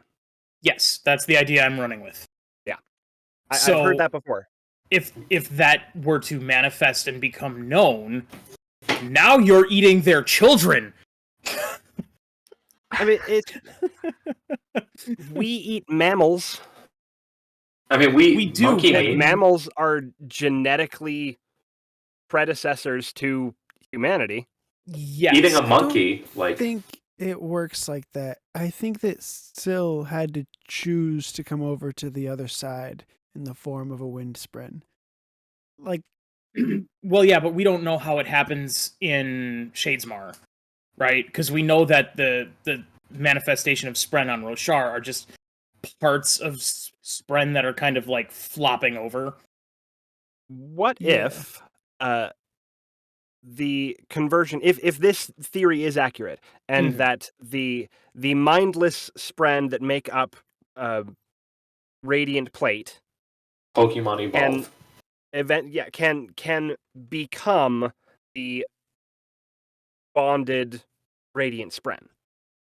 If that is the case, it may be something similar to what happens with Khandra, to bring it back to Khandra, because Right. we're talking about Mistborn, where if a mindless Spren becomes invested in some way, gets an increase of investiture that gives them sapience, and they become a Radiant Spren. Like with a Khandra, you give a spike to a Mistwraith that grants it sentience. If you somehow over-invest a mindless Spren, Like with a can it spike. become, like with a spike, or with I mean, Shards can oomph investiture into stuff. Yep. Yeah, maybe that's how Or you could Honor just- created the Honor Sprints, is he just, supercharged Wind Sprint. Or you just maybe- shove a wind spren into a jar of purified door. Oh, jeez. Don't get me Swish it started on around that. a little bit. Yeah. Honor Spren. There you go. Right? Is that what evolution stones in Pokemon are? Just increased investiture? They're beads of Accurate. Theracium. No, Okay, Yeah. can we bring it back to Mistborn? this whole thing is about allomancy. Tundra. Yes, but I know John just wants to talk about Stormlight now. We don't. I mean, but we're there. Okay. John? John? Okay, We will one day. I know. Okay, So far. so chapter 75 now, because we only did one chapter there. Then wears the earring, and that affects how she thinks. Terra's preservation. Sazed has belief once again. The overthrow by Kanpar in the seconds. Shadow of Self, that was nice. Is there any idea, like, what, does anyone know what the connection is there? Like, obviously it's the title of Era 2, Book 2. But, like, It's what was he referring to when he said that? so in this one, in this chapter, the reference is to Lerasium or Laris as essentially a cognitive shadow with power. And as we go forward, it's the revelation that Kelsier lives as a cognitive shadow.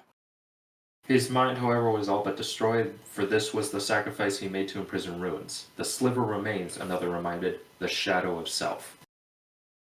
Right. The shadow of self. hmm So then why is Book 2 called that?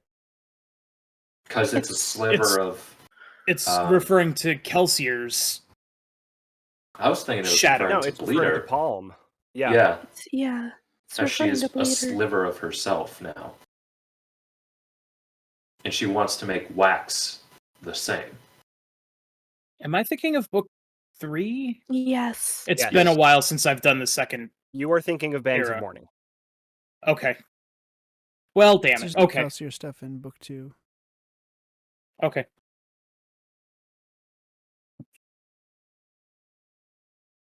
Interesting. Tris. I feel like there's a deeper connection even than that, but I just can't think of it. Possibly, but when we get to Shadows of Self. Shadows of Self is going to be short, only 8 episodes. Okay. Anything else for chapter 75? Okay, chapter 76. Alamancy's Alamancy's one. preservation. Preservation is the mist. So, would any other seeing magic, I don't know if we actually have one, would they be able to look through the mist if they were using a means that wasn't tin? It wasn't Mistborn or misting using tin. I think the answer. Probably. I think the answer is no, because they aren't attuning. If they're not using allomancy, they aren't being attuned to preservation. Right. Therefore, they would not be able to see through the mist. It's So- not that the mist is investiture itself, it's that it's preservation specific flavor of investiture. Right. The only other one I can think of that might have a chance is Tightenings, but I think you would encounter that conundrum of it's opaque still, so you would just see it in greater detail, not through it. That's what I thought. wonder I if, just wanted like- to pose the question. Yeah. That makes sense. I wonder if you were like heavily invested enough, if you could see through like one of Shalon's illusions or something, because you have so much of that power. I think that more so has to do with how good Shalon's illusions are. Or her strength as a radiant, or relative strength. But I would say no, actually, because we know that Hoid is incredibly invested. And yet, the only reason he is aware that Shallan is present in Oathbringer when they're in Kholinar is because he has a jar of white sand. And that's what alerts him to the use of investiture in the area. Yeah, but he should also have heightening enough to have life sense. It's in a But crowd. Life sense is also different than being able to identify if someone's using investiture. It is, but I'm trying to remember the exact scene that you're referring to now. Yeah, I I don't know remember. exactly. He's telling a story in Kholinar Yeah, to a collected group of people. to just and a he's- random group, and she happens to be Yeah. wandering by, and so she stops to listen because she realizes that it's HoA. So she stops and she listens, and the HoA notices her. Because Notices he the glances, sand. he glances into his bag where he sees he has a jar of white sand that has become invested, and so he's clued Oh. in to the fact that there is kinetic investiture in use in the area. So it's not that he could see through. He didn't recognize Shallan. He saw that someone's light weaving. Well, someone's using investiture. Someone's using investiture, yeah. And On row shards, typically. No. Right, yeah, and because it's not obvious, it's probably light weaving. right. Yeah. So it's at this stage we have no way of confirming that connecting yourself enough to the power would let you see through illusions. I think wonder- that would require a superabundance of investiture, where at that point you Bronze can see pulsations. through illusions because you can see through anything. Somebody A burning bronze burner, bronze. yes, that'd be interesting.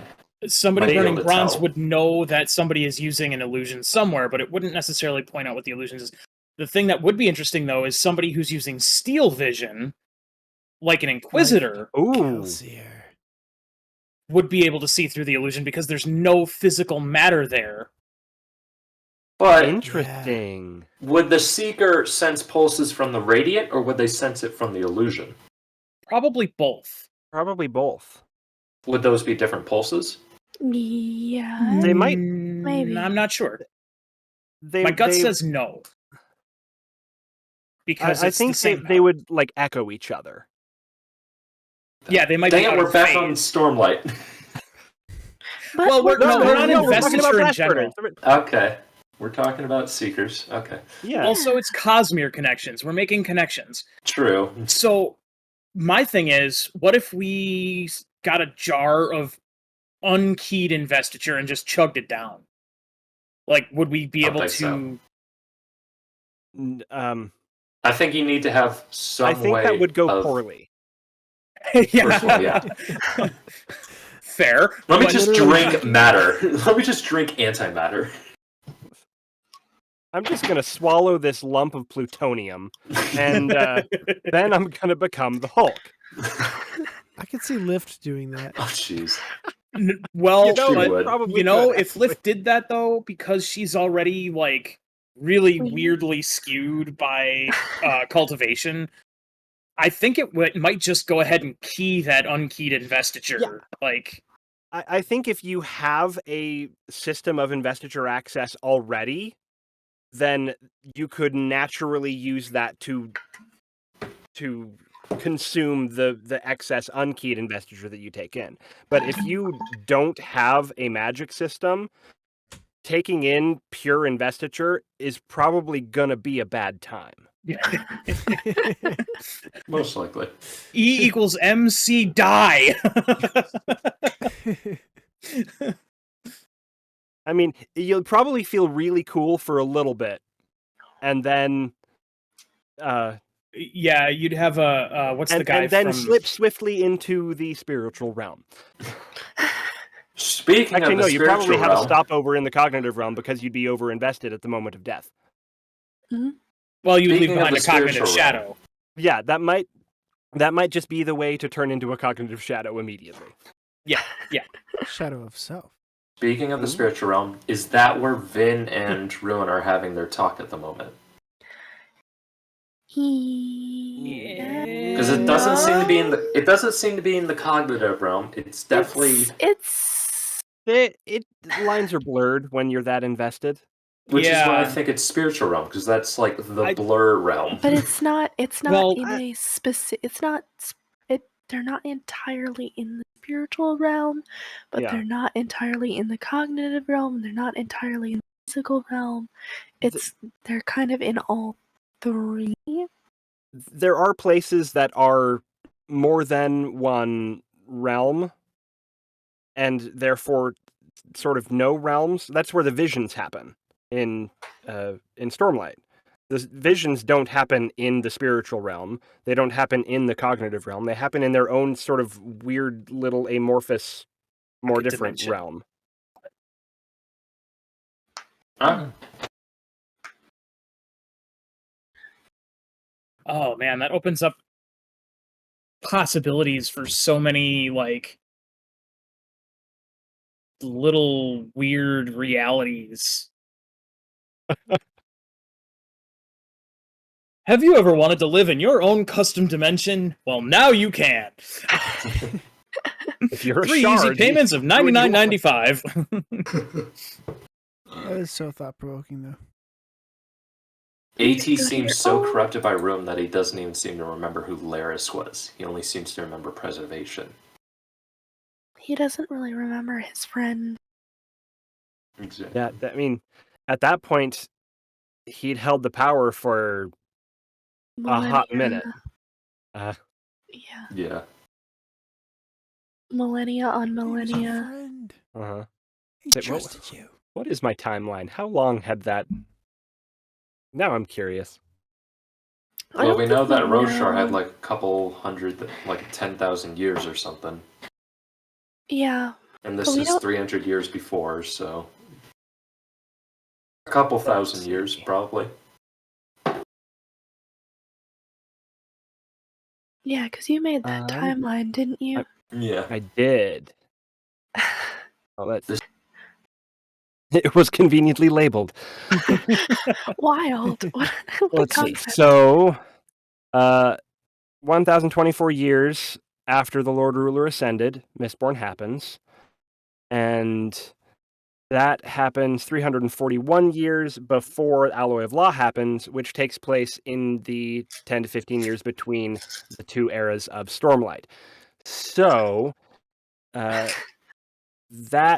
is about 12,000 years. I was close. 80 has had the 80 has been ruined for about 12,000. Oh wait, nope. Wrong. That's when Roshar was created. Let's see.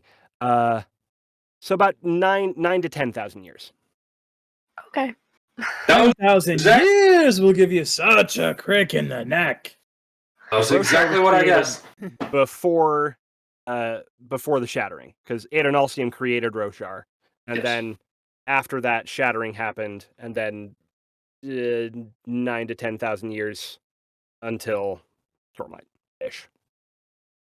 CK. It's a rough timeline, but it's a solid timeline.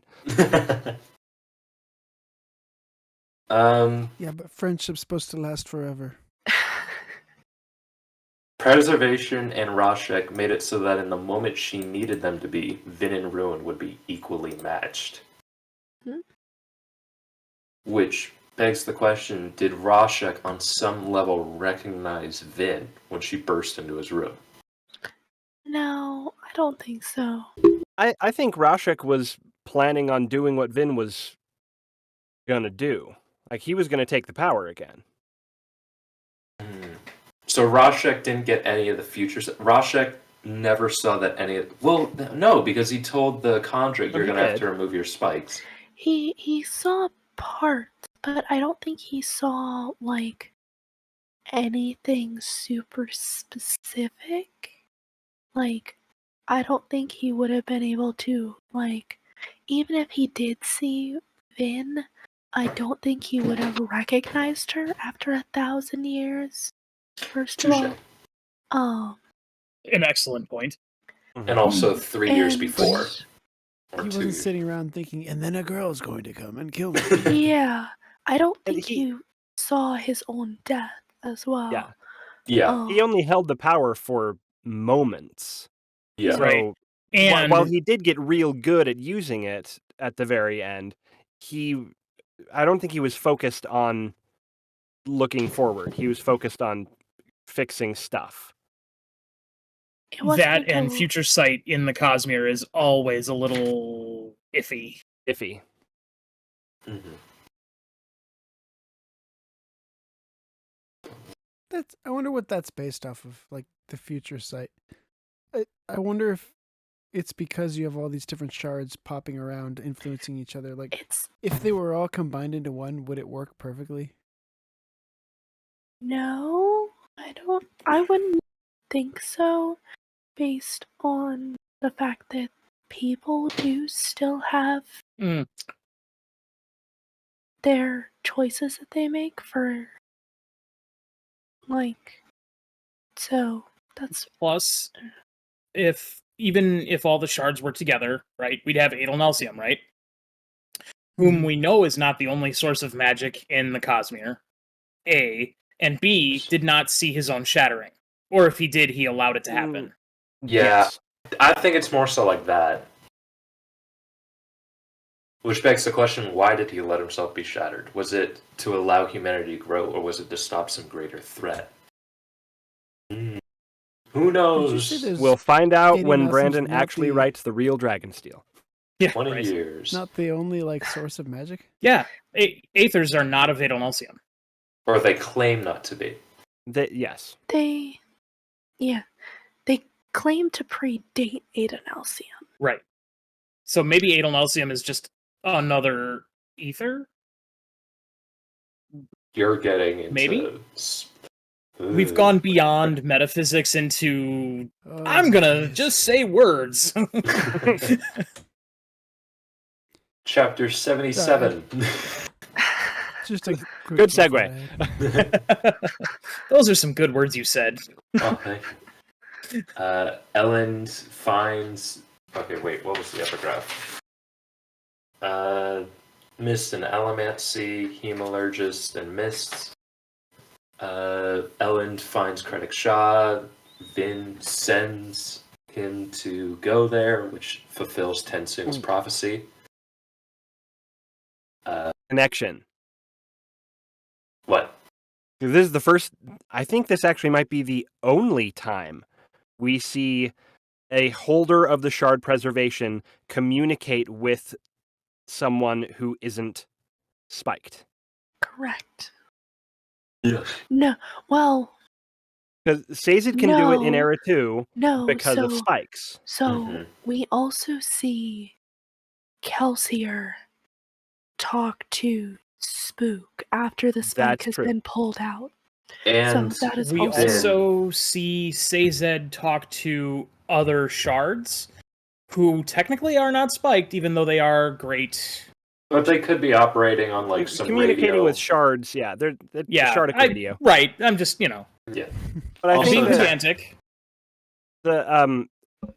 the point stands though is Vin communicating with Elend and Kelsier communicating with Spook, which is a thing they're not supposed to do. Like preservation does not grant the ability to speak to, just listen to.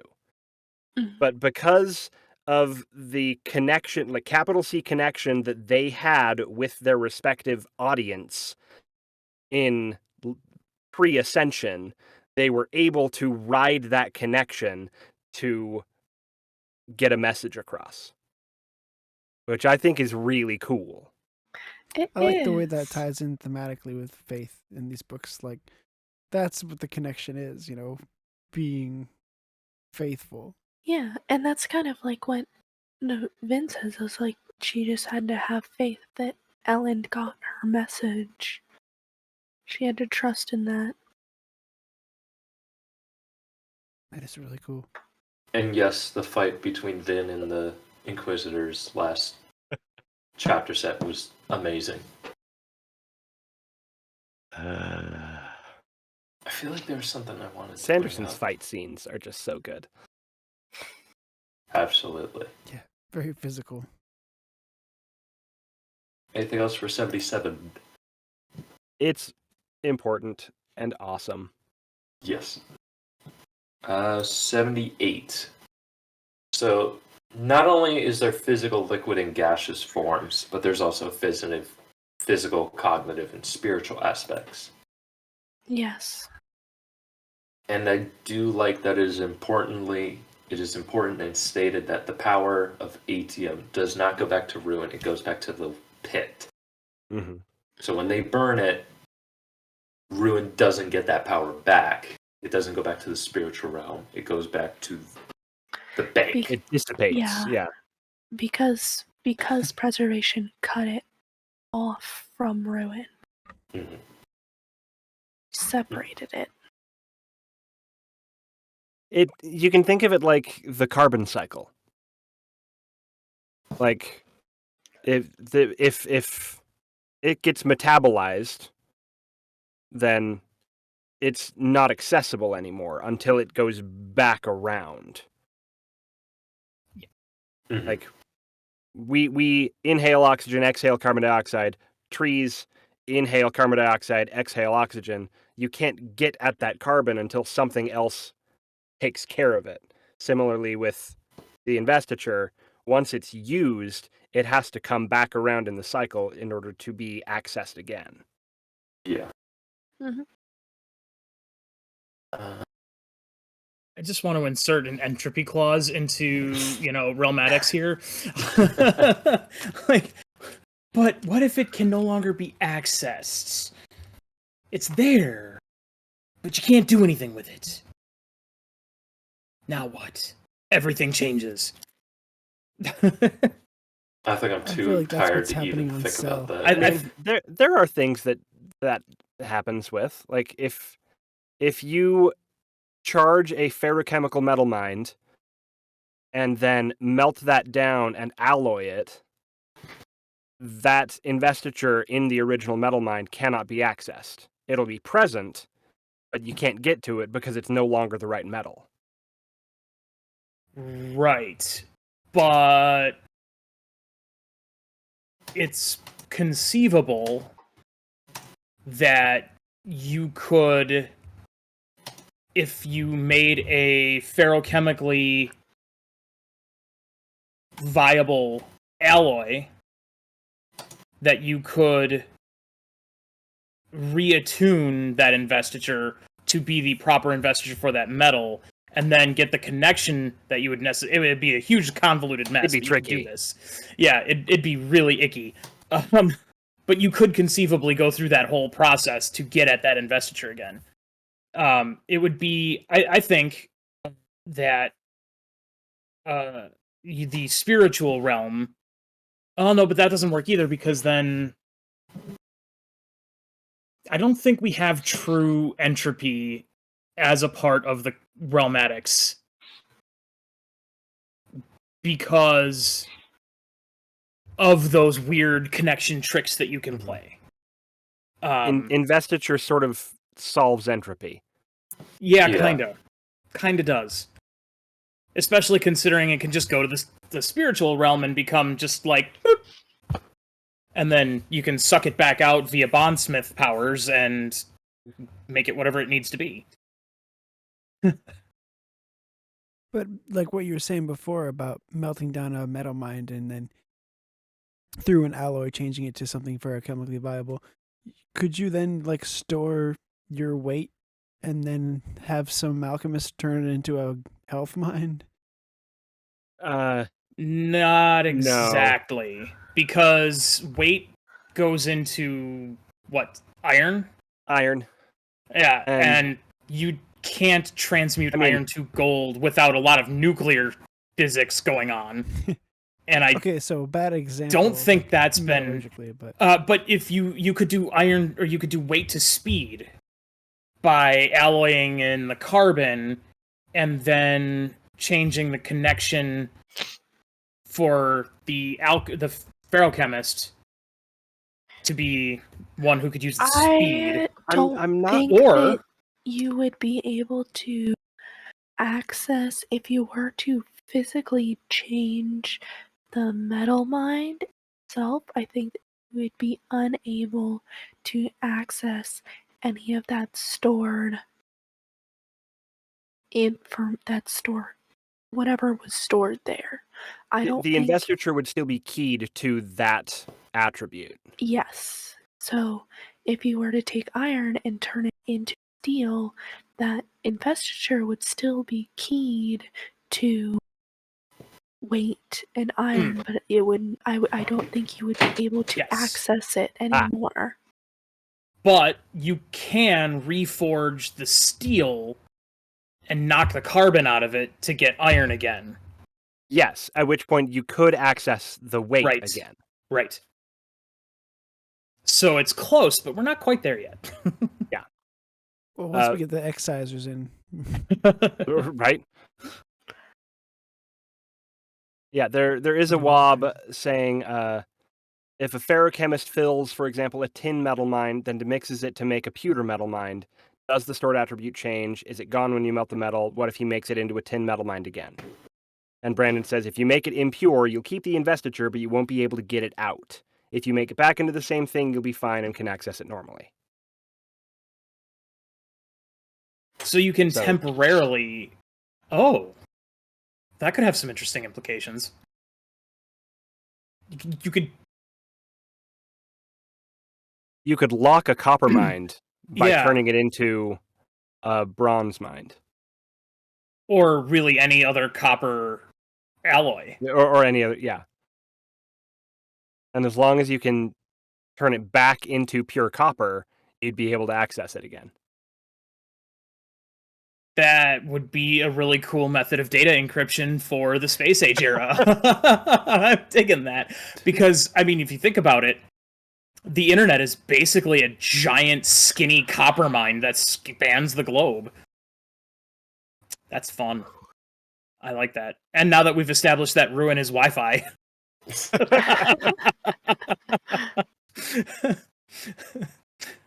You heard it here first. Ruin is Wi-Fi.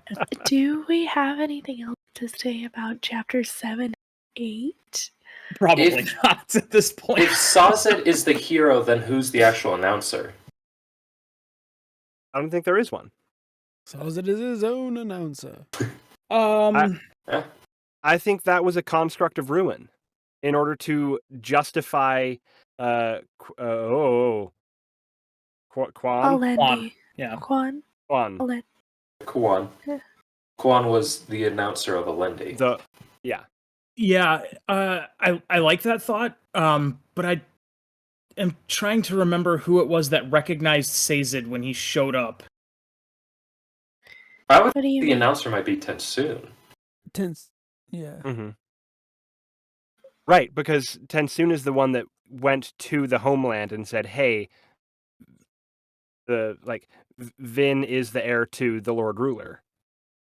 Right, but Vin's not the hero. But he also sent Sazed. Right. So if we need to assign that role to someone, probably Tensoon. yeah. There's just something. Okay. Yeah, interesting. Yeah, that's about it for me. That last one kind of felt like a wedgie. It was a little uncomfortable. Oh. What do you mean? Like we didn't come up with a good conclusion for it, Or that it was a little forced. I don't know. Well, I zoned out and had to. Sorry, I've been getting messages recently about somebody with West Wing VHSs, and he, of course, decides to message me at 4 a.m. my time. VHSs? Why don't you just get the DVD compilation for $30 on Amazon? These are the original Here we go. VHSs. Okay, I mean, whatever. Okay, but Okay. when West Wing becomes a zoned out. Cosmere world. It will one day. Bartlett for Adelnelsium. Well, that's just going to about cover it for this episode. Thank you so much for joining us in our ramblings and predictions. We cannot wait to cover what is next. And this has been Cosmere Connections. Have a nice night. Bye. See ya.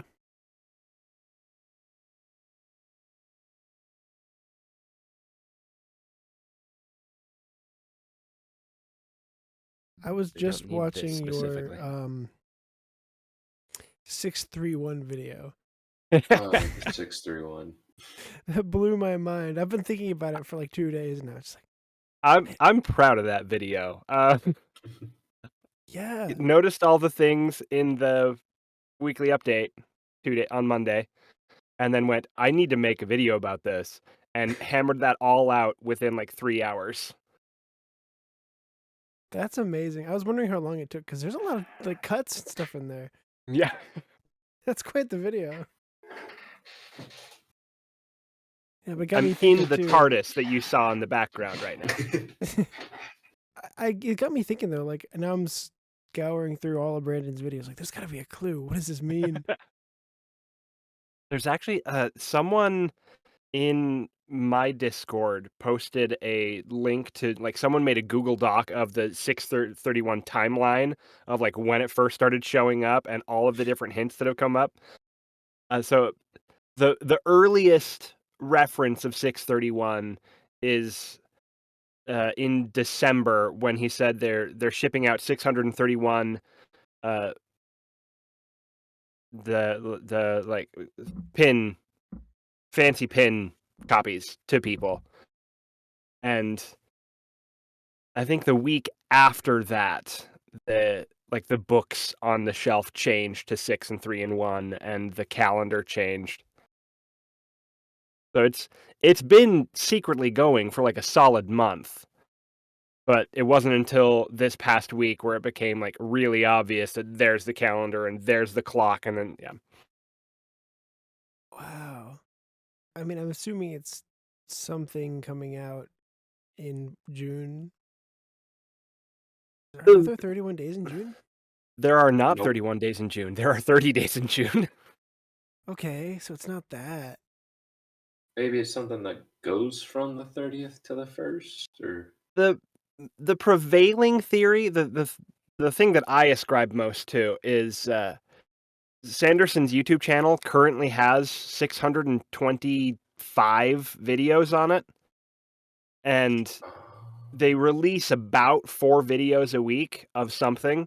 And so the 631st video should be at about the like release day for the Words of Radiance Kickstarter or campaign. Mhm. And I'm still waiting there on the tier probably list. will have something to do with that. The leading theory I've heard is that Dan Wells, who has been writing all of the Knight Radiant Order video scripts, is probably going to be releasing a like Cosmere novella to go with the Words of Radiance Leatherbound, set at those time periods, which is Era 6, Year 31. I could see that. But what is it? I have no idea. That's wild. Have you seen this, reader?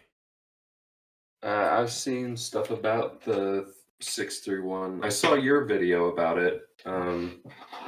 Definitely made me chuckle. But yeah, I got no good theories. That's probably the best theory I heard. I was wondering if I should check to see if maybe it has to do with like 479 or something. Flip it, maybe. I don't know. I haven't done anything like this since Matt Pat did something where we're like, hey, check out this video and solve all the clues. And I did not need to go film theory on Brandon Sanderson.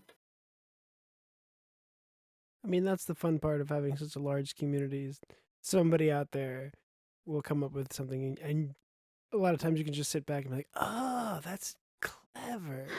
Mm. Mm-hmm. I mean, the amount of people I've had to be like, no, there are not 31 days in June, has been. Yeah, and it because it's like the first thing you would think of, right? Just like, Yeah. oh yeah, obviously. It's the first thing I thought of. I was like, whoa, 631. Okay, 30 days has September, April, June. Oh no. Wait a second. Unless it's really July 1st. Red herring. I mean, he had such a huge response to the Secret Project's Kickstarter. I wouldn't be surprised if he's just trying to push for a June 31st now. Let's just make it Sanderson Day. I don't know. I would celebrate it. We already have Coalesce Head Munching Day. And that's in December, so we need something like 6 months before. To kind of round out the year, right? Yeah. Yeah, give us something to look forward to. Little June 31st. I don't know, man. But that's like the cool thing about Sanderson is like it's never just the books and the releases. There's like all these weird little layers to it. Mm-hmm. Like, just for example, seeing Zellion, like the minifigure for that pop up. Right. Like, okay, is this going to be in Stormlight 5? Like, well, who is this? No, then- it's... You don't even go here. Yeah. Right. That to me was such a cool, like, multi-layered reveal.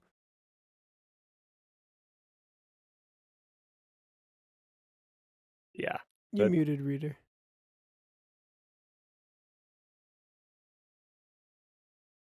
Nope, still can't hear you. You look great, though. Good yawn. Swiggity, why did you tag the Miss S Bone Beyond the Bone Bone? Because I was telling Read and Find Out about the AI-generated Mistborn covers. Oh. Wait, what? Wow. Mean Sahun. Me Sisobon. Wow, that's... like, it almost wants to be something. Uh-huh. Minso Boone. Meliston Erethion. It was like a Lord of the Rings So loud. spell. Okay. Oh, yeah, he totally is holding a fork. What is going on? Sabine. What's up, Kay? If we ever catch up Old and books. have like to wait for Brandon to publish a book, I was thinking we could do the primes. Are we? Reader. I know that's That is Yeah, hilarious. That's so Go funny. You think to- we're ever gonna catch up? You're so Never gonna funny. happen. That's cute. Thank you. Very helpful. Go to The mists will dragonsteelbooks.com, digital books, and then it's at the bottom. Ebook and audiobook for free. Nice. For Nice. Way of We King's could Prime. just like do a bonus episode on it. Like Yeah. at some point, we could all just like we could do the whole book in one episode, like we've done with Secret Projects. Yeah. True. Do in-betweeners. Yeah. Yeah. Yeah. It's Yeah. like a fun bonus. Boy, I'll tell you one thing. If Way of King's Prime had been the actual release version, I don't think I would be such a big, like, Stormlight nut. That was... Agreed. That was... I mean, it was, like, engaging, but it was, like...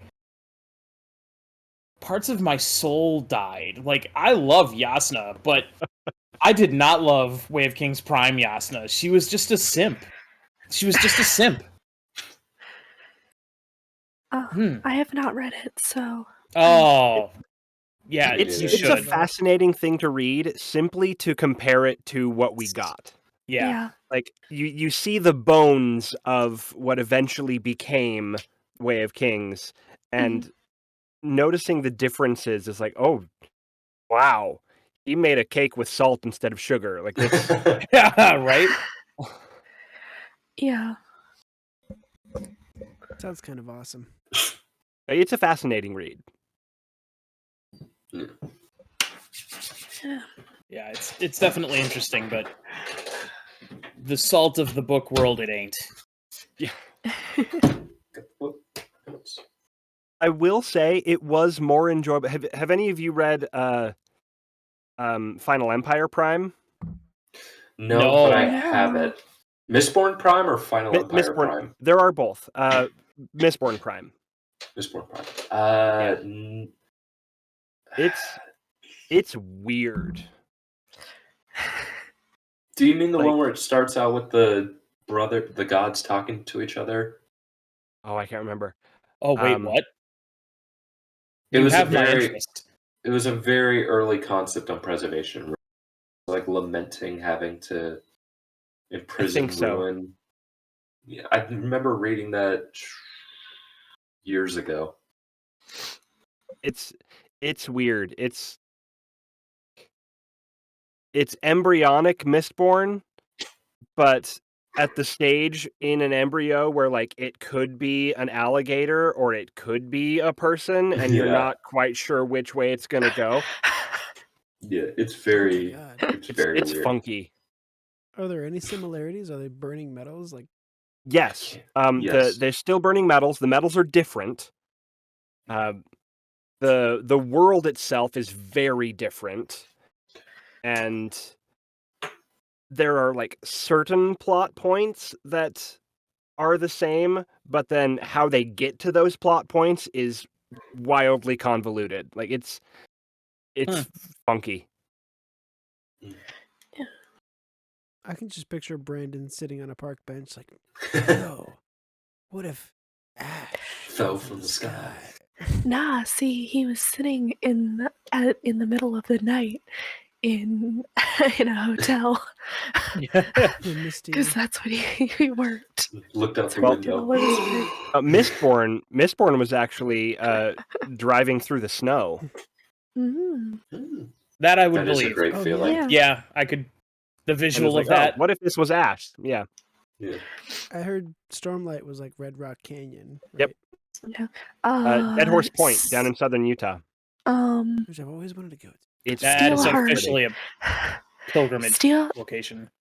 Steelheart was him driving, and someone cut him off in traffic, and he was like, "You know what? I wish that I had if I had powers, I would just smite that guy."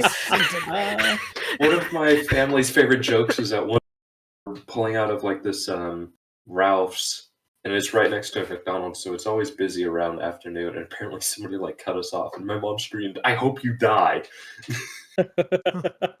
Also, It's just it this was running joke in our family. it was also when he was out in the DC area, which I think is hilarious. Oh, 'cause yeah. traffic around here is terrible. Horrible. DC scares me. Like Why? the traffic, It's like scary. how to Traffic. get from point A to point B, you have to literally do just a random squiggle line on a map. Take the All metro. of that. It's always better just to take the metro. It's not as bad as Boston. That's fair. I think it's. I honestly don't have any issues with it, but that's also because I grew up here. So like, I remember taking quite a lot of trips to DC, so I'm in sort of a. Okay, Right, podcast. That's what it's supposed to be. podcast. Oh, yeah. Right. Missed what now, Born? In the copper mines, it no longer. So when you go into the copper mine under a specific chapter, it gives you point of view characters. It now doesn't say Vin, it says preservation. Huh. Makes sense. Now I want to know if it says Todium. And by the way, it does say Write it down. Odium in the epigraphs. It does not say Teravangian. Okay, censor Spoilers. that because that's huge spoilers for. Yeah. Ah, Whoa, buddy. Whoa, buddy. Sorry. Yeah. Yeah. You can cut that out. I gave you a side eye wow. when you said Todium, and then Yeah. I was gonna cut that out too. Oh man, I apologize deeply for that one. Holy cats.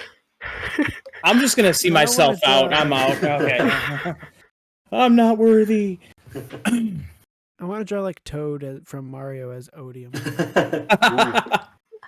That's amazing. in gold with it. Yeah. Yeah, right.